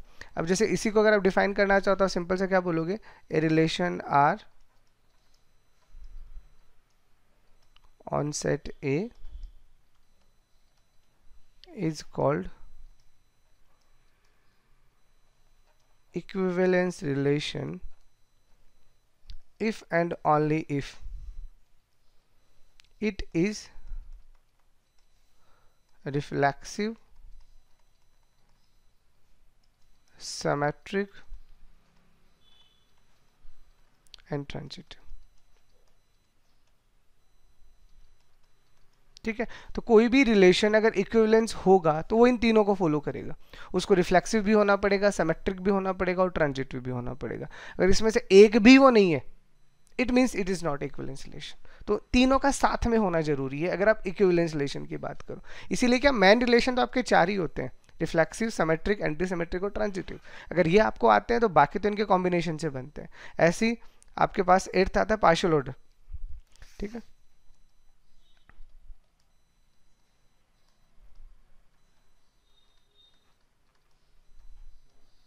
पार्शियल ऑर्डर रिलेशन, तो पार्शियल ऑर्डर रिलेशन की अगर उसने बात किया है तो पार्शियल ऑर्डर रिलेशन में जो ऊपर लिखा हुआ है वो एज इट इज कर दो। बस क्या करना है, जहां सिमेट्रिक लिखा है वहां पे एंटी सिमेट्रिक कर दो। तो हम सिंपल से क्या बोलेंगे, a relation R on set A is called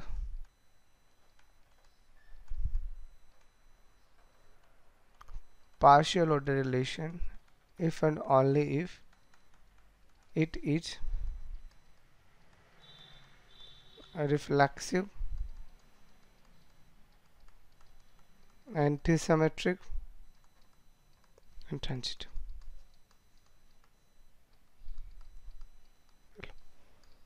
तो बस सिमेट्रिक की जगह यहाँ पे क्या आ जाता है आपका, एंटी सिमेट्रिक आ जाता है। तो इनको जो भी फॉलो करता है वही रिलेशन हमारे पास में क्या होगा, पार्शियल ऑर्डर। तो अब बस रिलेशन की अगर आप बात करते हो ना तो इतनी थ्योरी तो देखो अब आपको आनी ही चाहिए, ठीक है। तो इसमें ये ट्रांजिटिव रिलेशन में आपको और भी बता देता हूँ, सॉरी ये भी लिखा नहीं अपन ने, तो उसको और देख लो एक बार। देखो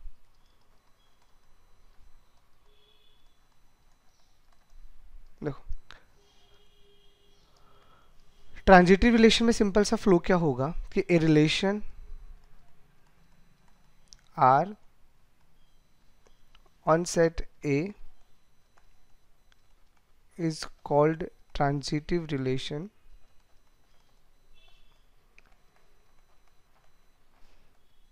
if and only if AB belonging to R and BC belonging to R, अगर ये है then AC must be belonging to R, ठीक है। अगर आप ट्रांजिटिव की बात कर रहे हो तो ट्रांजिटिव का सिंपल सा मतलब क्या है कि ए बी है वो भी आपके आर में है और बी सी है वो भी आपके आर में, इट मीन्स ए सी को भी आर में होना पड़ेगा, ठीक है। अगर ऐसा होता है तो that type the relation is called transitive relation, ठीक है। जैसे देखो ट्रांजिटिव रिलेशन का कोई फॉर्मूला नहीं होता कि कितने टोटल नंबर ऑफ ट्रांजिटिव होंगे, it depends on the number of elements. तो इसका कोई एग्जैक्ट फॉर्मूला नहीं होता है, बस आप तो इसको समझो। जैसे मैं अभी जो रिलेशन बना रहा हूँ, मान लीजिए A B belonging to R और यहाँ पे अपन लिख रहे हैं ए ग्रेटर देन बी, जहाँ पे for all A B belonging to मान लीजिए अ रियल नंबर।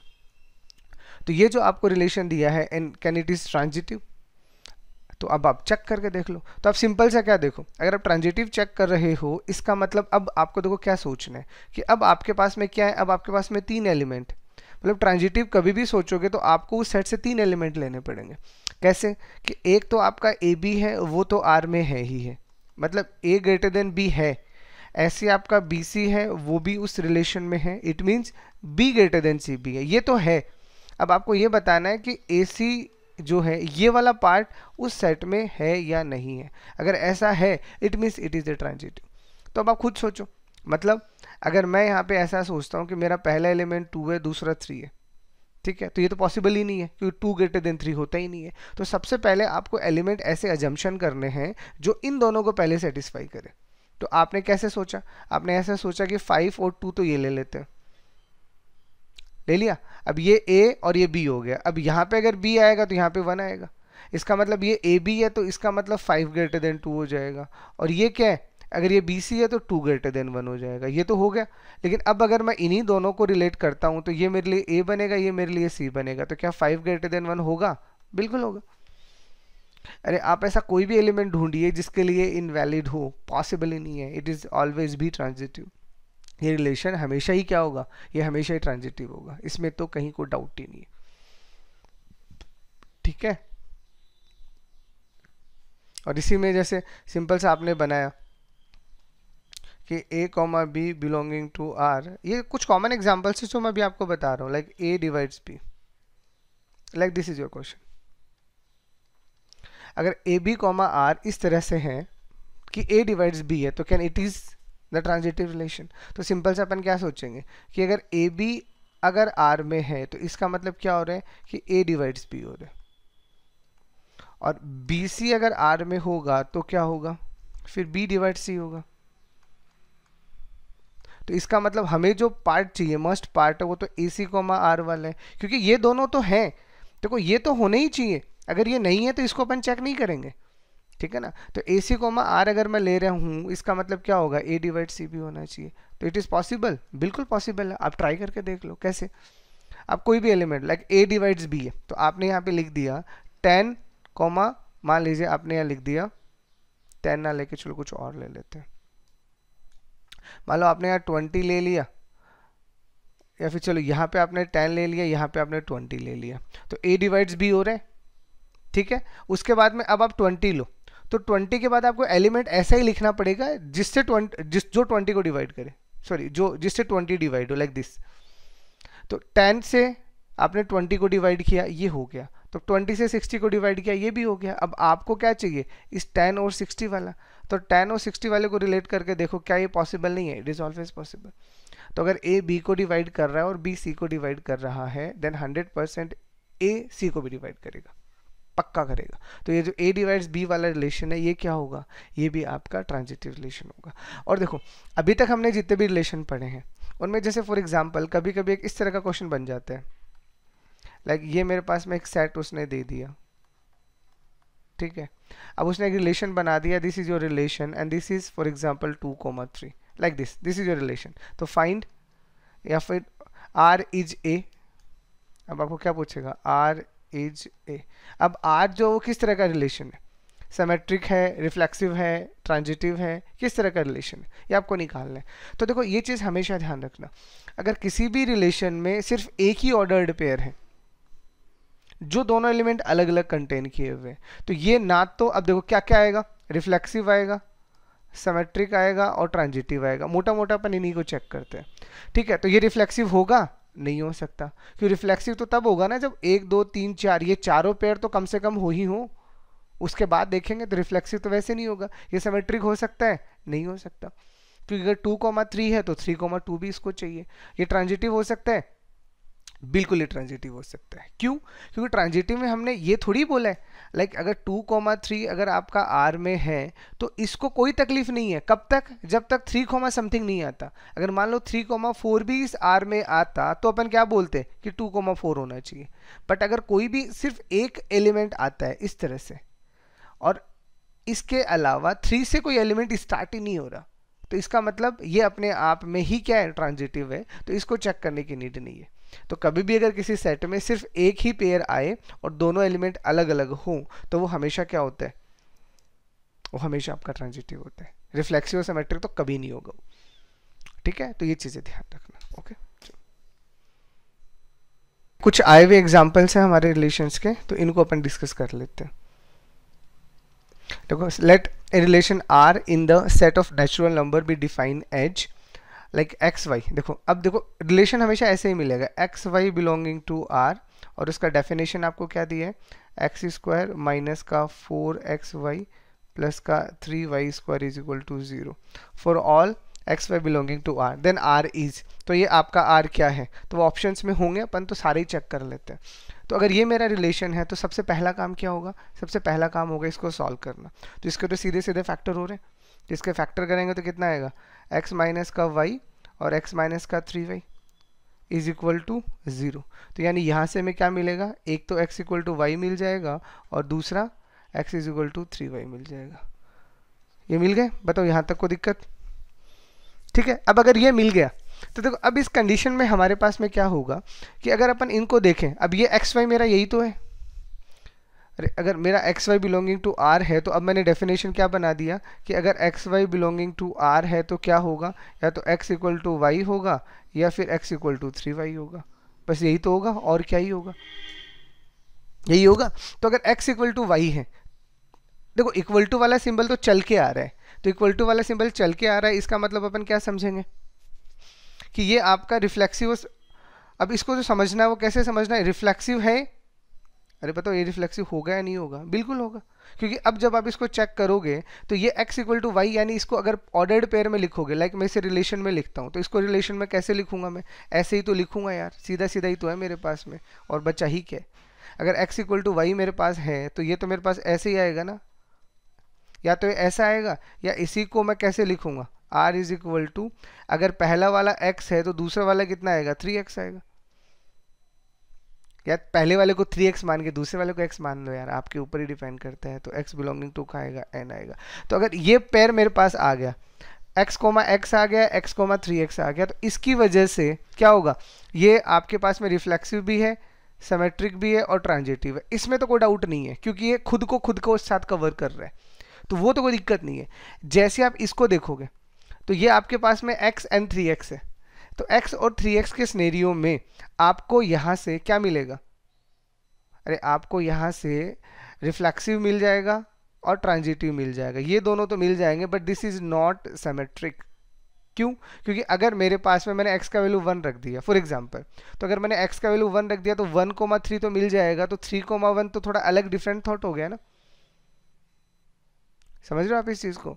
ठीक है, तो इसीलिए इस सिनेरियो में हमारे पास क्या होगा कि यहाँ तो तीनों हैं, लेकिन मुझे तो दोनों चाहिए ना, मुझे तो ये वाला रिलेशन भी चाहिए और ये वाला रिलेशन भी चाहिए, दोनों ही क्या है, दोनों ही तो इसके पार्ट है। तो अगर आप इस दोनों को ही इस पार्ट में लेना चाह रहे हो तो ये तो तीनों को सेटिस्फाई करेगा, बट x, 3x को जब आप ऑब्जर्व करोगे तो यहाँ से क्या समझ में आएगा कि रिफ्लेक्सिव और ट्रांजिटिव तो बन जाएगा, but this is not symmetric. ठीक है ना, तो इसीलिए रिलेशन R क्या हो गया कि अगर आप इसे कंप्लीटली देखोगे तो इन दोनों का आपको क्या लेना पड़ेगा, इंटरसेक्शन, क्योंकि दोनों ही हमें चीजें चाहिए, तो रिफ्लेक्सिव और ट्रांजिटिव तो दोनों में ही है, सिमेट्रिक नहीं हो पाएगा। ठीक है, इसे सिंपल रिलेशन, इसमें तो कुछ था ही नहीं। तो दूसरा आपको क्या बोला है, if the number of difference between reflexive relation on the set A is equal to the number of different symmetric relation on set है then the number of element. ठीक है, तो इसका मतलब इसने क्या बोला है कि रिफ्लेक्सिव रिलेशन के जितने टोटल रिलेशन है तो कितने होते हैं रिफ्लेक्सिव के, इतने, और वो ट्रांजिटिव के बराबर है, तो ट्रांजिटिव वाले कितने लिखवाए थे, n इंटू एन प्लस 1/2, ये दोनों बराबर है, तो ये दोनों बराबर है, तो बेस तो वैसे ही बराबर हो गया, तो पावर को और बराबर कर दो, तो n स्क्वायर माइनस एन का वैल्यू कितना हो जाएगा, इसको मैं n plus n square upon 2 लिख दूं ताकि थोड़ा कैलकुलेशन आसान हो जाए, तो 2n स्क्वायर माइनस का 2n is equal to n plus n square, तो यहाँ से n स्क्वायर तो है ही है, माइनस का 3n इज इक्वल टू 0, तो यानी n का वैल्यू क्या आएगा, तो 0 आएगा या 3 आएगा, दिस इज द पॉसिबिलिटीज। अब 0 तो होगा ही क्या, नंबर ऑफ एलिमेंट्स अगर कुछ बना रहे हो रिलेशन तो कुछ तो होना चाहिए, ऐसे वॉइड रिलेशन थोड़ी बनाएंगे हम यहाँ पे, तो इसीलिए यहाँ पे राइट आंसर कितना आएगा, द आंसर इज 3। तो बस डायरेक्ट अगर फॉर्मूले याद हैं तो ये क्वेश्चन तो देखो कितना आसानी से हो गया, फॉर्मूले याद होने चाहिए लेकिन कंडीशन अप्लाई। थर्ड, तो थर्ड क्या बोला, कंसीडर द फॉलोइंग रिलेशन। ये दो रिलेशन दिए हैं आर और एस। अब इसमें आपको ये पूछा कौन सा इक्विवेलेंस है और कौन सा नहीं है, इक्विवेलेंस रिलेशन की बात हो रही है। तो सबसे पहले अपन आर की बात करते हैं। देखो अगर मैं आर रिलेशन ले रहा हूँ तो इस रिलेशन के बारे में अपन सीधा लिख देते हैं। देखो क्या दिया है मुझे दिया है कि ये x, y जो ऑर्डर्ड पेयर R में है, ये किस तरह से है कि x और y है वो रियल नंबर है और x इक्वल टू क्या आ रहा है, x equal to W Y आ रहा है for some rational number w, जहाँ पे w को इसने बोला रेशनल नंबर है, सॉरी w जो है वो तो आपका रेशनल नंबर होगा और x और y जो होंगे वो आपको रियल नंबर होंगे। ये आपको एक रिलेशन दी है कि x equal to W y आपको चाहिए, जहाँ पे w रेशनल ही होना चाहिए और x और y क्या होना चाहिए, रियल होना चाहिए। तो अब आप इसको सोचो और देखो ऐसे क्वेश्चंस को जब करना होता है ना, तो बस अगर आपके दिमाग में एक पेयर भी ऐसा आ गया जो इसको वॉलिड कर दे तो अपना काम हो जाएगा। ठीक है, तो अब इसने इक्विवेलेंस पूछा है, तो इक्विवेलेंस पूछा मतलब रिफ्लेक्सिव, सिमेट्रिक और ट्रांजिटिव, इसमें से अगर एक भी नहीं हुआ तो अपना काम तो हो जाएगा, यही हमें करना है।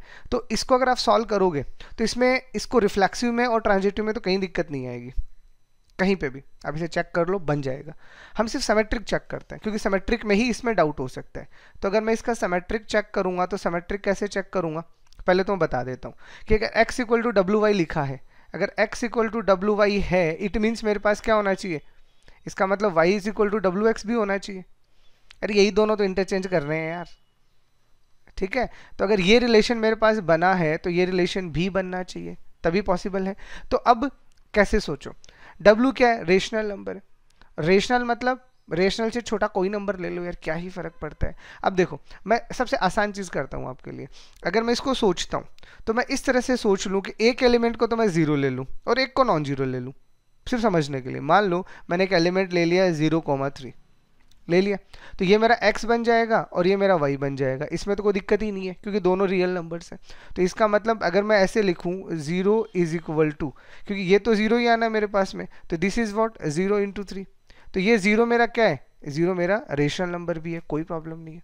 लेकिन जब आप इसको रिवर्स करोगे, अब देखो जो सबसे मुद्दा आएगा वो क्या आएगा कि y इक्वल टू डब्ल्यू एक्स आना चाहिए। तो y क्या है आपका, y तो आपका 3 है ना, तो अगर मैं इसको ऐसे ही लिखूंगा 3 इज इक्वल टू डब्ल्यू मेरा 0 और x भी मेरा 0, तो क्या ये चीज़ें बराबर होंगी?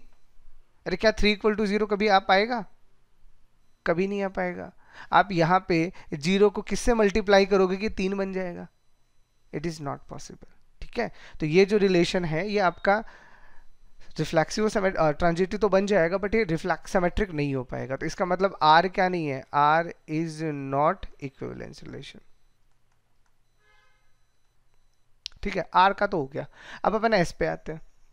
तो हमें S क्या दिया है, तो हमें S दिया है कि m by n and p by q, जहाँ पे ये आपके पास सारा का सारा पेड़ दिया गया सच दैट, ठीक है। अब मतलब आपको ये दिया है m by n and p by q, ये आपके पास एक ऑर्डर्ड पेयर दिया है। ठीक है, ये आपके पास R में दिया, आप इसको ऐसे समझो। अगर ये मुझे R में दिया है, रिलेशन R ना कह के ये S है, सॉरी, तो इसको S बोल दो आप, तो ये रिलेशन S में दिया है। अब ये किस तरह से दिया है इसने कि यहाँ से इसने बोला है Q M का वैल्यू तो P N के बराबर है, पहली चीज़। दूसरा चीज़, ये जितने भी नंबर हैं सारे इंटीजर्स हैं, M N P Q ये सब के सब इंटीजर्स हैं, कोई दिक्कत नहीं है। और N और Q जो होंगे वो जीरो नहीं होंगे, वो तो हमें भी दिख रहे हैं। अरे N और Q जीरो हो जाएंगे तो डिनोमिनेटर अनडिफाइन हो जाएगा। ठीक है ना, तो ये आपको इंटीजर्स के साथ में ये रिलेशन डील करना है। तो अब आप खुद सोचो, देखो QM इक्वल टू PN है, जैसे ये मेरे पास में पहला वाला एलिमेंट है, तो this is what, this is for A for me and this is again A for me. तो अगर इसी को अगर अपन चेक करें, मान लो मुझे रिफ्लेक्सिव चेक करना है, तो रिफ्लेक्सिव तो बड़ा ही आसान है। ऊपर वाला तो क्या आसान था, इसलिए मैंने इसका रिफ्लेक्सिव चेक नहीं किया, वो तो आप खुद ही कर लो, आपको समझ आ जाएगा। इसका अगर आप रिफ्लेक्सिव चेक करोगे तो कैसे चेक करोगे, खुद सोचो। अरे मैं ऐसे तो लिखूंगा कि मेरे पास में m बाई n जो है वो किस में है, वो मेरे एक सेट A में है। इसका मतलब क्या होना चाहिए, इसका मतलब m by n m by n जो मेरा है वो S में होना चाहिए, ये तो होना चाहिए। तो अगर ये होना चाहिए तो इसमें कंडीशन में इसने क्या बोला है, इसने ये बोला कि अगर ये m बाई n है और दूसरा वाला भी m बाई n है, तो इसको कैसे लिखोगे। देखो यहाँ पे इसको लिखने का तरीका देखो, ये जो तरीका दिया है इसको मैं थोड़ा मॉडिफाई करके लिख दूँ, इस वाले को, तो इसको मैं ऐसे लिख सकता हूँ m/n is equal to p/q। अरे इसको थोड़ा मॉडिफाई कर दो, थोड़ा समझने के पॉइंट ऑफ व्यू से, कि m/n एक तरफ कर दो, p/q एक तरफ कर दो। तो इसको अगर मैं लिखूंगा तो यहाँ पे कैसा आएगा, m/n is equal to m/n।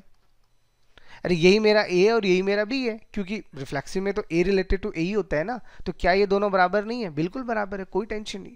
अरे m/n is always equal to m/n, it means reflexive तो हो गया, इसमें तो कोई डाउट ही नहीं है, और सिमेट्रिक भी हो जाएगा।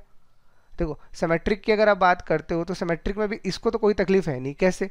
अब अगर आपने यहाँ पे दो एलिमेंट लिए हैं, एक m/n लिया है और एक आपने p/q लिया है, ये किसके अंदर है? ये आपके सेट A में। तो अगर ये सेट A में है तो अब आप क्या चेक करना चाह रहे हो? अब आप यही तो चेक करना चाह रहे हो कि m/n और p/q ये तो आपके S में है। तो S में है तो किस तरह से है? तो m/n जो वो p/q के बराबर है। तो इसी को अगर मैं रिवर्ट करूँगा, p/q और m/n कर दूंगा, तो क्या ये मेरे पास S में नहीं होंगे? बिल्कुल होंगे ना। It is just a competitive rule. अरे कॉम्पिटेटिव रूल आता है ना, अगर दो मान लो अगर A B के बराबर है तो B भी तो A के बराबर होगा, ऑलवेज बी देयर। तो इट मीन्स ये आपका सिमेट्रिक भी होगा। सिमेट्रिक में भी हमें कोई डाउट नहीं है। और ऐसे आप ट्रांजिटिव कर लो, ट्रांजिटिव भी होगा, 100% होगा। ये आप चेक कर लोगे अब तो, अरे कुछ बचा ही नहीं अब तो इसमें चेक करने लायक। लाइक अगर आप ट्रांजिटिव लोगे तो अब आपको तीन रिलेशन लेने हैं, m/n p/q और मान लो एक ले लेते हैं r/s। ये तीन एलिमेंट अपन सेट A में ले रहे हैं। तो अब ये क्या बोल रहे हैं कि m/n और p/q ये किस में है? आपके पास में S में है। तो किस तरह से है? m/n जो है वो p/q के बराबर है। चलो करवा देता हूँ ये भी मैं। दूसरा फिर क्या बोले कि p/q और r/s ये भी मेरे पास सेट S में है। तो अगर ये सेट S में, इसका मतलब p/q इक्वल टू r/s भी है। अब हमें क्या प्रूव करना है?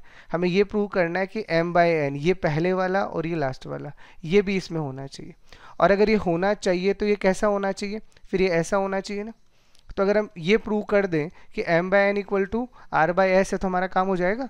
तो हमें ये खुद हमें प्रूव करना है। कैसे करें? इन दोनों को मल्टीप्लाई कर दो। इन्हीं दोनों को मल्टीप्लाई करोगे, देखो ये m/n इंटू p/q, l इसको इससे कर दिया, और p/q इंटू r/s इसको इससे कर दिया। तो p/q से p/q कैंसिल आउट हो गया, तो m/n is equal to r/s आया नहीं है, ये आ गया। इसका मतलब यही तो चाहिए था। इसका मतलब ये आपका ट्रांजिटिव भी। ओके ठीक है। तो यहाँ पे जो आपको दो रिलेशंस दिए थे r और s, इसमें से r तो इक्विवेलेंस नहीं है क्योंकि वो सिमेट्रिक नहीं है, लेकिन S आपका इक्विवेलेंस है क्योंकि वो तीनों के तीनों रिलेशन को फॉलो करते हैं। ठीक है, नेक्स्ट देखो नेक्स्ट क्या दिया, the relation on the set A। तो पहले ही सेट A का हुलिया सही कर लेते हैं। देखो इसको अगर आप सिंप्लीफाई करके लिखते हो तो A आएगा क्या? इसने बोला मोड x लेस देन 3, तो मोड x लेस देन 3 है, इसका मतलब -2 2, देखो एलिमेंट तो निकाल लो, -2 सॉरी -2 -1, चलो मैं सीक्वेंस से लिख देता हूँ, -2 -1 0 1 और 2, ये तो आपका A आ गया। ठीक है, अब उसके बाद में क्या बोला उसने? उसके बाद ये बोला है कि आपका जो रिलेशन R है वो इस तरह से है कि x, y और y is equal to mod x, जहाँ पे x जो है वो 1 नहीं होना चाहिए। Then the number of elements in the power set of R। ठीक है, तो सबसे पहले अपन ये पता करें कि इस R में पेयर कितने आएंगे, क्योंकि अगर हमें पेयर पता चल गया तो अपना काम हो जाएगा। तो इस R को अब अपन क्या करते हैं, चेक करते हैं इन एलिमेंट्स के लिए। तो सबसे पहले अगर मैं y equal to mod x में -2 का वैल्यू रखूंगा तो मेरे पास क्या आएगा, अरे -2 रखूंगा तो 2 ही तो आएगा। अब इसने क्या बोला है, इसने बोला -1। अब आप जो वैल्यू नहीं रख सकते हो, क्या नहीं रख सकते, 1 नहीं रख सकते। अरे इसने मना किया ना, sorry not, this is not 1, this is -1, this is the miss printing, this is -1। ठीक है, तो आप यहाँ पे इसका वैल्यू -1 नहीं रख सकते तो नहीं रखेंगे, 0 रख देंगे। तो 0 पे 0 आ जाएगा, 1 पे 1 आ जाएगा और 2 पे 2 आ जाएगा। अरे इस R में कोई दिक्कत थोड़ी है, हमें जो एलिमेंट चाहिए थे पहले हमने निकाल लिए, उस एलिमेंट से ये हमारे पास में ऑर्डर्ड पेयर बन गए। तो कितने एलिमेंट बन गए, 4। अब इसने क्या बोला है, अगर इस R का मैं पावर सेट बनाऊंगा तो है तो ये भी सेट ही ना, तो इसका अगर मैं पावर सेट बनाऊंगा तो कितने नंबर ऑफ एलिमेंट्स होंगे, तो दिस इज 1 2 3 4, तो नंबर ऑफ और सबसेट्स निकाल लो, दैट इज योर आंसर। अरे R है वो रिलेशन है, कहने को रिलेशन है तो वो भी सेट ना, बस उसमें ऑर्डर्ड पेयर आ गए, तो उसी का पावर सेट पूछा उसने। तो बस आपका मेन काम क्या है, उसमें कितने एलिमेंट्स होंगे, तो पता चल गया 4 एलिमेंट होंगे। तो कितने फिर उसके बाद में नंबर ऑफ एलिमेंट्स बनेंगे पावर सेट में, जितने सबसेट्स बनेंगे। ठीक है, नेक्स्ट देखो, R be the real and consider the following subsets of the plane R cross R. ठीक है, आपको ऐसा एक रिलेशन दिया है, किस तरह से दिया है कि जो भी आपका एक्स वाई जो है वो तो एस में है, और उसका डेफिनेशन क्या दिया है, y is equal to x plus 1, और x का जो वैल्यू आपको दिया है वो दिया है 0 से 2 के बीच में। ये आपके पास में ऐसे एक रिलेशन है। ठीक है, अब इसमें से यही पूछा कौन सा रिलेशन इक्विवेलेंस है और कौन सा नहीं है, ये आपके NIT 2008 का प्रॉब्लम है। तो पहले अपन s की बात कर लेते हैं। ठीक है, तो मेरे पास X Y belonging to s है और y is equal to x plus 1 है, और x का वैल्यू मैं 0 से 2 के बीच में जो चाहे वो दे सकता हूँ। ठीक है, तो सबसे पहले देखो, अगर मैं रिफ्लेक्सिव की बात करता हूँ इसके लिए, तो क्या रिफ्लेक्सिव होगा? अरे नहीं होगा। क्यों नहीं होगा? देखो, अगर मैं x comma x belonging to s करूंगा तो रिफ्लेक्सिव में मेरे पास क्या आएगा, x is equal to x plus 1, यही आएगा। अब अगर x equal to x plus 1 आएगा तो 0 2 के बीच में अगर मैं 1 भी रखता हूं यहाँ पे, अगर मैं x का वैल्यू कुछ भी रख दूं यार, उससे क्या ही फर्क पड़ना है? क्या x कभी भी x प्लस 1 के बराबर होगा? कभी नहीं होगा, इट्स नॉट इक्वल। ठीक है, तो इसका मतलब ये तो रिफ्लेक्सिव ही नहीं है, और जब रिफ्लेक्सिव नहीं है तो मैं आगे सिमेट्रिक और ट्रांजिटिव इसको चेक काहे को ही करूं, क्योंकि मुझे तो इक्विवेलेंस पूछे। तो ये वाला जो है आपका S वाला, ये तो इक्विवेलेंस है नहीं। अब T की बात करते हैं, तो T में आपने क्या दिया है कि x y आपका एक ऑर्डर्ड पेयर है जो T में है, और किस तरह से डिफाइन है कि x minus y is an integer. इसमें हमें कोई प्रॉब्लम नहीं है यार, इसमें क्या ही दिक्कत है? अगर आप x माइनस वाई की बात करोगे और इसको चेक करोगे तो इंटीजर तो हमेशा ही आएगा, क्या ही फर्क पड़ना है, क्योंकि इंटीजर मीन्स व्हाट। अब देखो, आप खुद सोचो, लाइक चलो 1 बाय 1 इसको चेक भी करते हैं अपन। मान लो सबसे पहले मैं रिफ्लेक्सिव चेक करता हूँ। अगर मैं इसका रिफ्लेक्सिव चेक करूंगा तो कैसे चेक करूंगा, x कोमा एक्स मेरे पास T में होना चाहिए, it means x minus x is an integer, यही होना चाहिए। तो x minus x is 0 and 0 is always integer, तो रिफ्लेक्सिव तो हो गया। ऐसे अगर आप सिमेट्रिक की बात करते हो तो सिमेट्रिक में क्या आएगा, अगर x कोमा वाई T में है तो इसका मतलब इसने क्या बोला है कि x माइनस वाई जो है वो इंटीजर है, तो इसका मतलब अगर सिमेट्रिक होगा तो y कोमा एक्स भी होना चाहिए, इसका मतलब y माइनस एक्स भी इंटीजर होना चाहिए। बिल्कुल होगा, अरे माइनस कॉमन ले लो ना यार, ऐसे ही तो होगा। तो अगर 2 इंटीजर होता है तो -2 इंटीजर नहीं होता क्या? बिल्कुल होता है। और ऐसे आप ट्रांजिटिव चेक कर लो, तो अगर ट्रांजिटिव इसका चेक करोगे तो भी कोई प्रॉब्लम नहीं है। देखो यार, x कोमा वाई अगर आपका T में है तो x माइनस वाई इंटीजर है, y कोमा z अगर T में है तो इसका मतलब y माइनस जेड आपका इंटीजर होगा। अब हमें क्या चेक करना है कि x कोमा जेड अगर T में है तो ये भी इंटीजर होना चाहिए, इसका मतलब इन दोनों को ऐड कर दो। जैसे ही ऐड करोगे तो x माइनस जेड आ गया ना, it means this is also integer. ठीक है, तो S जो है this is not equivalence but T is equivalence relation, क्योंकि वो तीनों रिलेशन को फॉलो कर रहे हैं। ठीक है, नेक्स्ट देखो, R आपको एक रिलेशन दिया है और 3 6 9 12 है, देन रिलेशन इज। अब ये जो रिलेशन है ये क्या है, अब आपको चेक करना है। तो देखो, मैं इसको लिख देता हूँ पहले, 3,3 6,6 9,9 12,12 6,12 3,9 3,12 एंड 3,6। अब ये क्या है, एलिमेंट्स मुझे ये दिए 3 6 9 12। तो सबसे पहले अपन रिफ्लेक्सिव की बात करते हैं, तो क्या ये रिफ्लेक्सिव होगा? तो रिफ्लेक्सिव कब होगा? जब 3 3 6 6 9 9 और 12 12 हो। तो 3 3 है, 6 6 भी है, 9 9 भी है और 12 12 भी है। ठीक है, इसका मतलब रिफ्लेक्सिव तो हो गया, कोई प्रॉब्लम नहीं है। अब सिमेट्रिक की बात करते हैं, और सिमेट्रिक की बात करते हैं तो क्या बोलते हैं, ए बी है तो बी होना चाहिए। तो देखो, ए बी है तो बी होना चाहिए, मतलब 6 12 का 12 6 होना चाहिए। देखो, अरे 6 12 तो अब 12 6 है क्या? नहीं है, it means this is not symmetric. और अगर मैं ट्रांजिटिव की बात करता हूं तो ट्रांजिटिव क्या बोलते हैं कि अगर ए बी और बी सी है, मतलब ए बी है आपके पास में और बी सी आपके पास में, इट मीन्स ए सी भी होना चाहिए। तो चेक कर लो, कैसे चेक करोगे? तो अब मैं चलो आपको एक तरीका बताता हूँ। कभी भी अगर आपको ऑर्डर्ड पेयर दे रखे हैं और आपको ट्रांजिटिव चेक करना है, तो अब ये टाइम लेते हैं, तो उसको चेक करने का सबसे आसान तरीका क्या है कि जो खुद का खुद वाला है ना, एक बार इसको इग्नोर कर दो, भूल जाओ, इनको चेक ही मत करो, एक बार के लिए इनको भूल जाओ, बाकियों की बात करते हैं। तो देखो, बाकियों की बात कैसे करेंगे बताता हूँ। ये सबसे शॉर्टर वे है ट्रांजिटिव को चेक करने का, नहीं तो टाइम बहुत ज़्यादा लग जाएगा आपको। आप कैसे करो, बचे हुए को पिक करो, लाइक 6,12 है। अब 12 से कोई स्टार्ट हो रहा है इनमें, देखो इनमें क्या कोई 12 से स्टार्ट हो रहा है, नहीं हो रहा, इसकी कोई टेंशन नहीं है, रहने दो। अब आपने लिखा 3,9, अब क्या कोई 9 से स्टार्ट हो रहा है यहाँ पे, इनमें हो रहा है कोई 9 से, नहीं हो रहा, कोई टेंशन नहीं है, ठीक है। उसके बाद में 3,12, 12 से कोई स्टार्ट नहीं हो रहा, कोई टेंशन नहीं है। 3,6, 6 से कोई स्टार्ट हो रहा है, ये रहा, एक ही स्टार्ट हो रहा है, इसका मतलब 6,12, इसका मतलब इन दोनों की वजह से क्या आना चाहिए, 3,12 आना चाहिए। अरे आना चाहिए नहीं आना चाहिए, अगर ये ए बी है तो ये बी सी भी तो बनना चाहिए।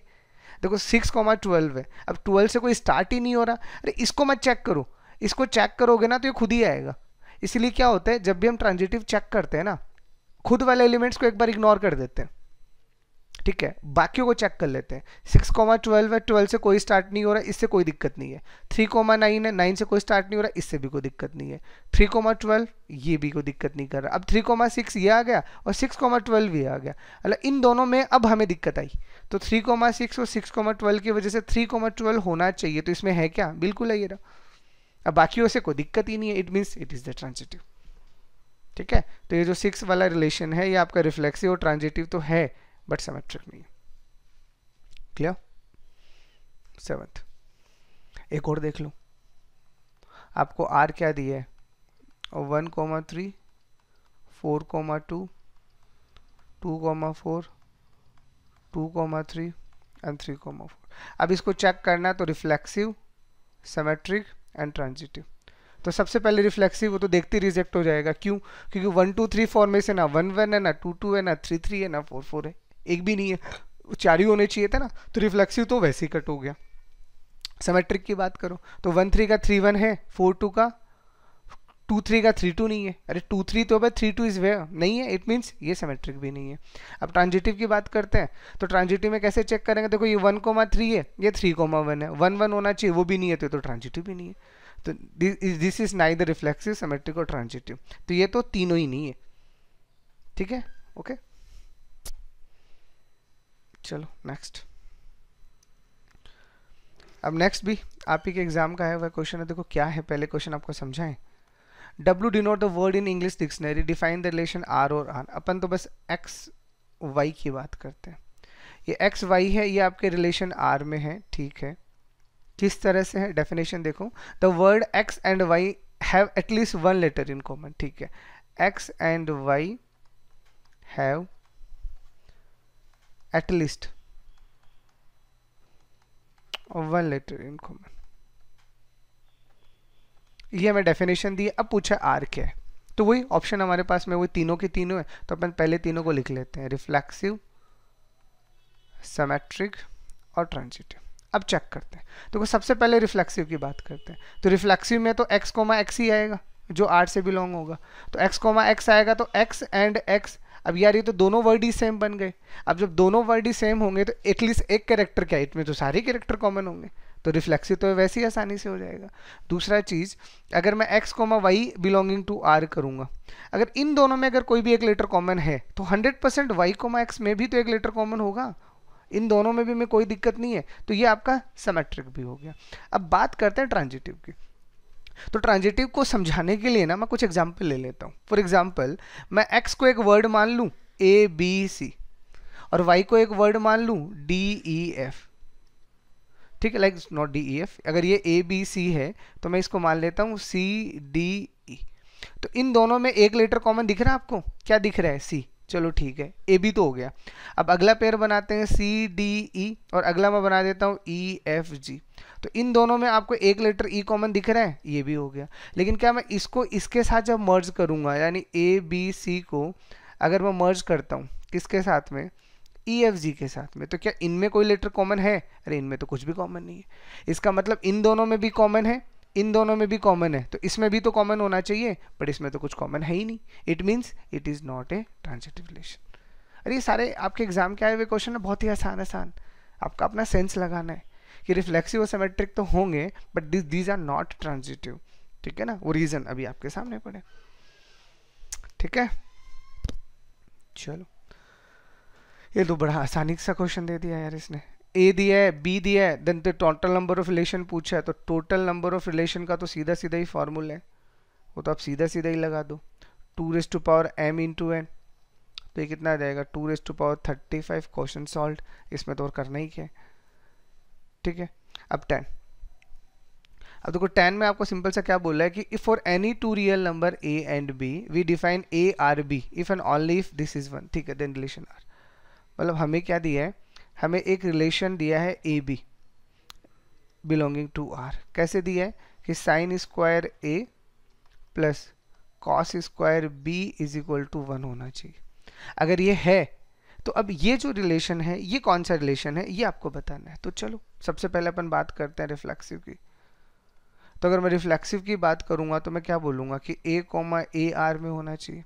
तो इसका मतलब this is sine square a plus का कॉस स्क्वायर ए। अरे यहाँ पे a है तो यहाँ पे भी तो a आ जाएगा इक्वल टू 1। तो बताओ क्या ये होता है? ये तो बिल्कुल होता है, इसमें तो कोई दिक्कत ही नहीं है। Sign square a plus cos square ए तो हमेशा 1 होता ही है ना, इसमें तो दिक्कत ही नहीं हम लोगों को, ठीक है। दूसरा हमारे पास आता है सिमेट्रिक।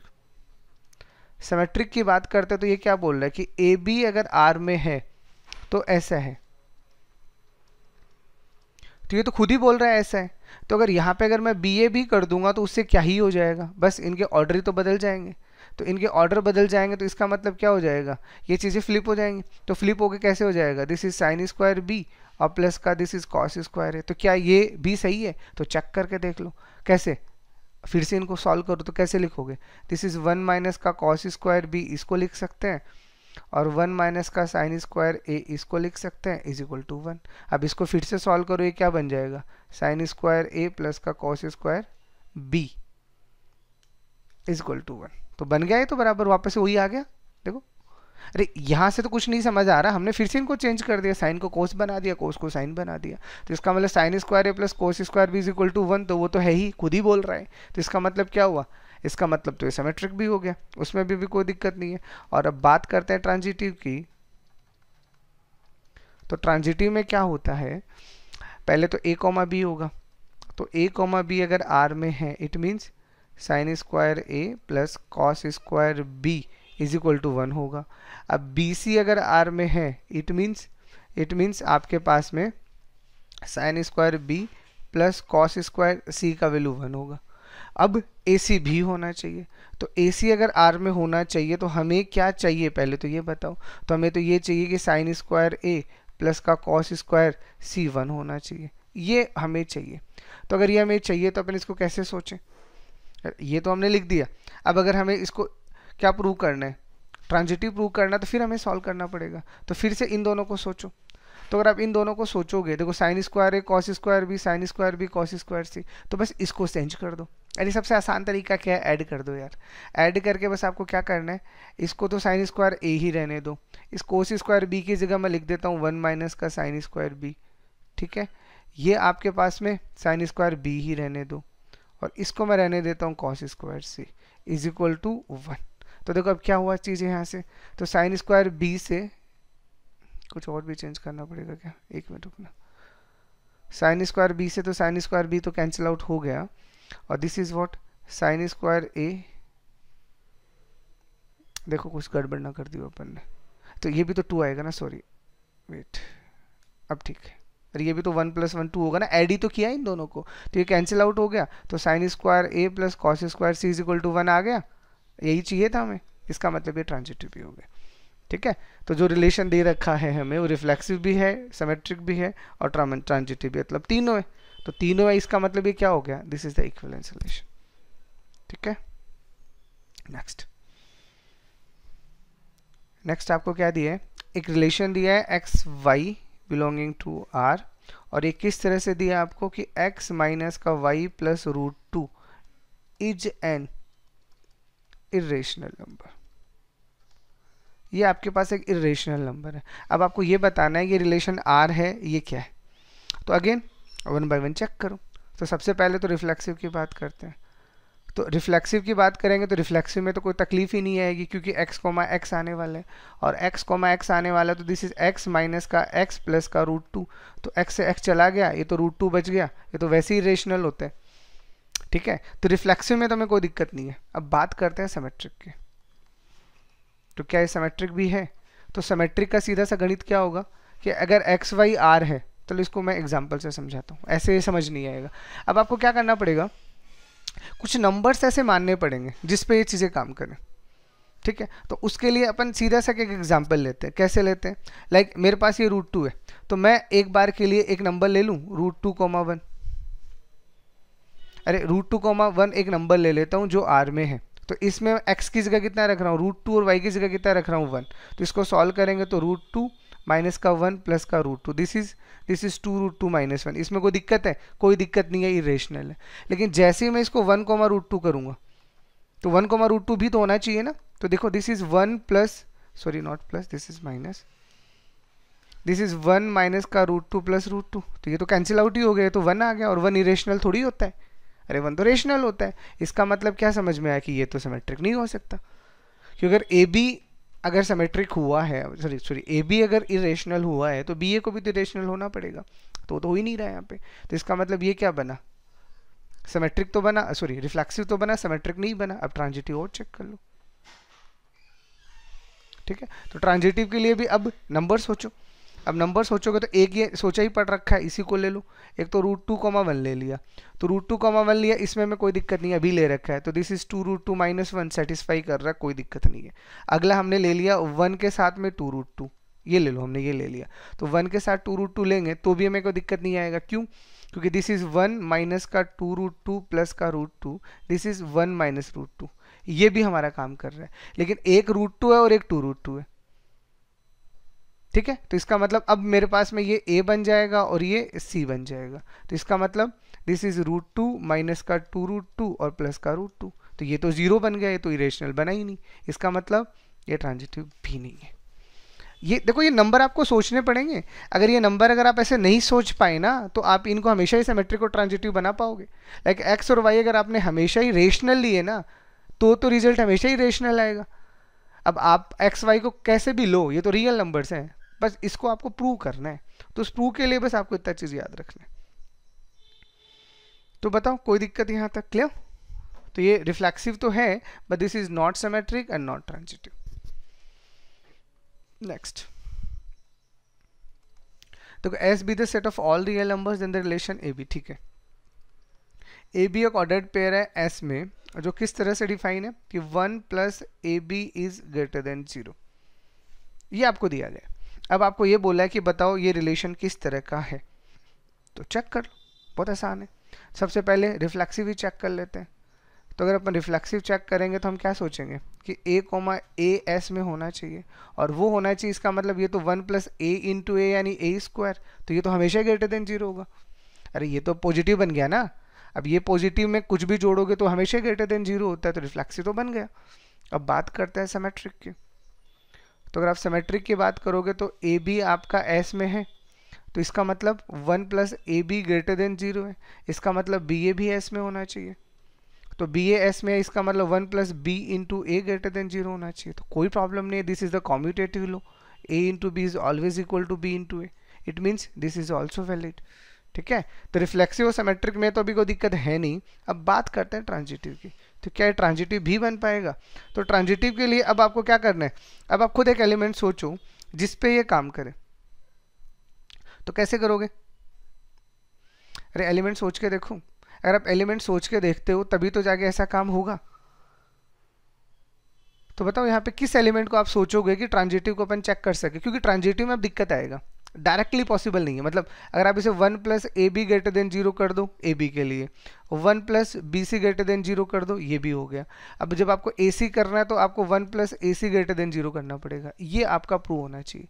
तो इन दोनों से देखो, वैसे भी टेक्निकली देखा जाए ना, तो इन दोनों से इस रिलेशन को कभी प्रूव ही नहीं किया जा सकता, क्योंकि ये ए बी का अपना रिलेशन है, ये बी सी का अपना रिलेशन है। इसको मैं कैसे ही प्रूव कर दूंगा, तो पॉसिबल ही नहीं है, समझ रहे हो। तो इसका मतलब अगर आप एलिमेंट लेके भी प्रूव करोगे ना, तो भी ये ट्रांजिटिव नहीं आने वाला। थिंक, आप ये नंबर खुद सोचना, आपको समझ में आ जाएगा कि मैं किस नंबर्स की बात कर रहा हूँ। बाकी that is a very easy question, ठीक है। इसमें मुझे नहीं लगता कि आपको कुछ ज़्यादा सोचना पड़ेगा, आप इजीली इसको कर सकते हो, ठीक है। तो दीज आर सम क्वेश्चंस जो एग्जाम में आए हुए हैं और आपको आने चाहिए।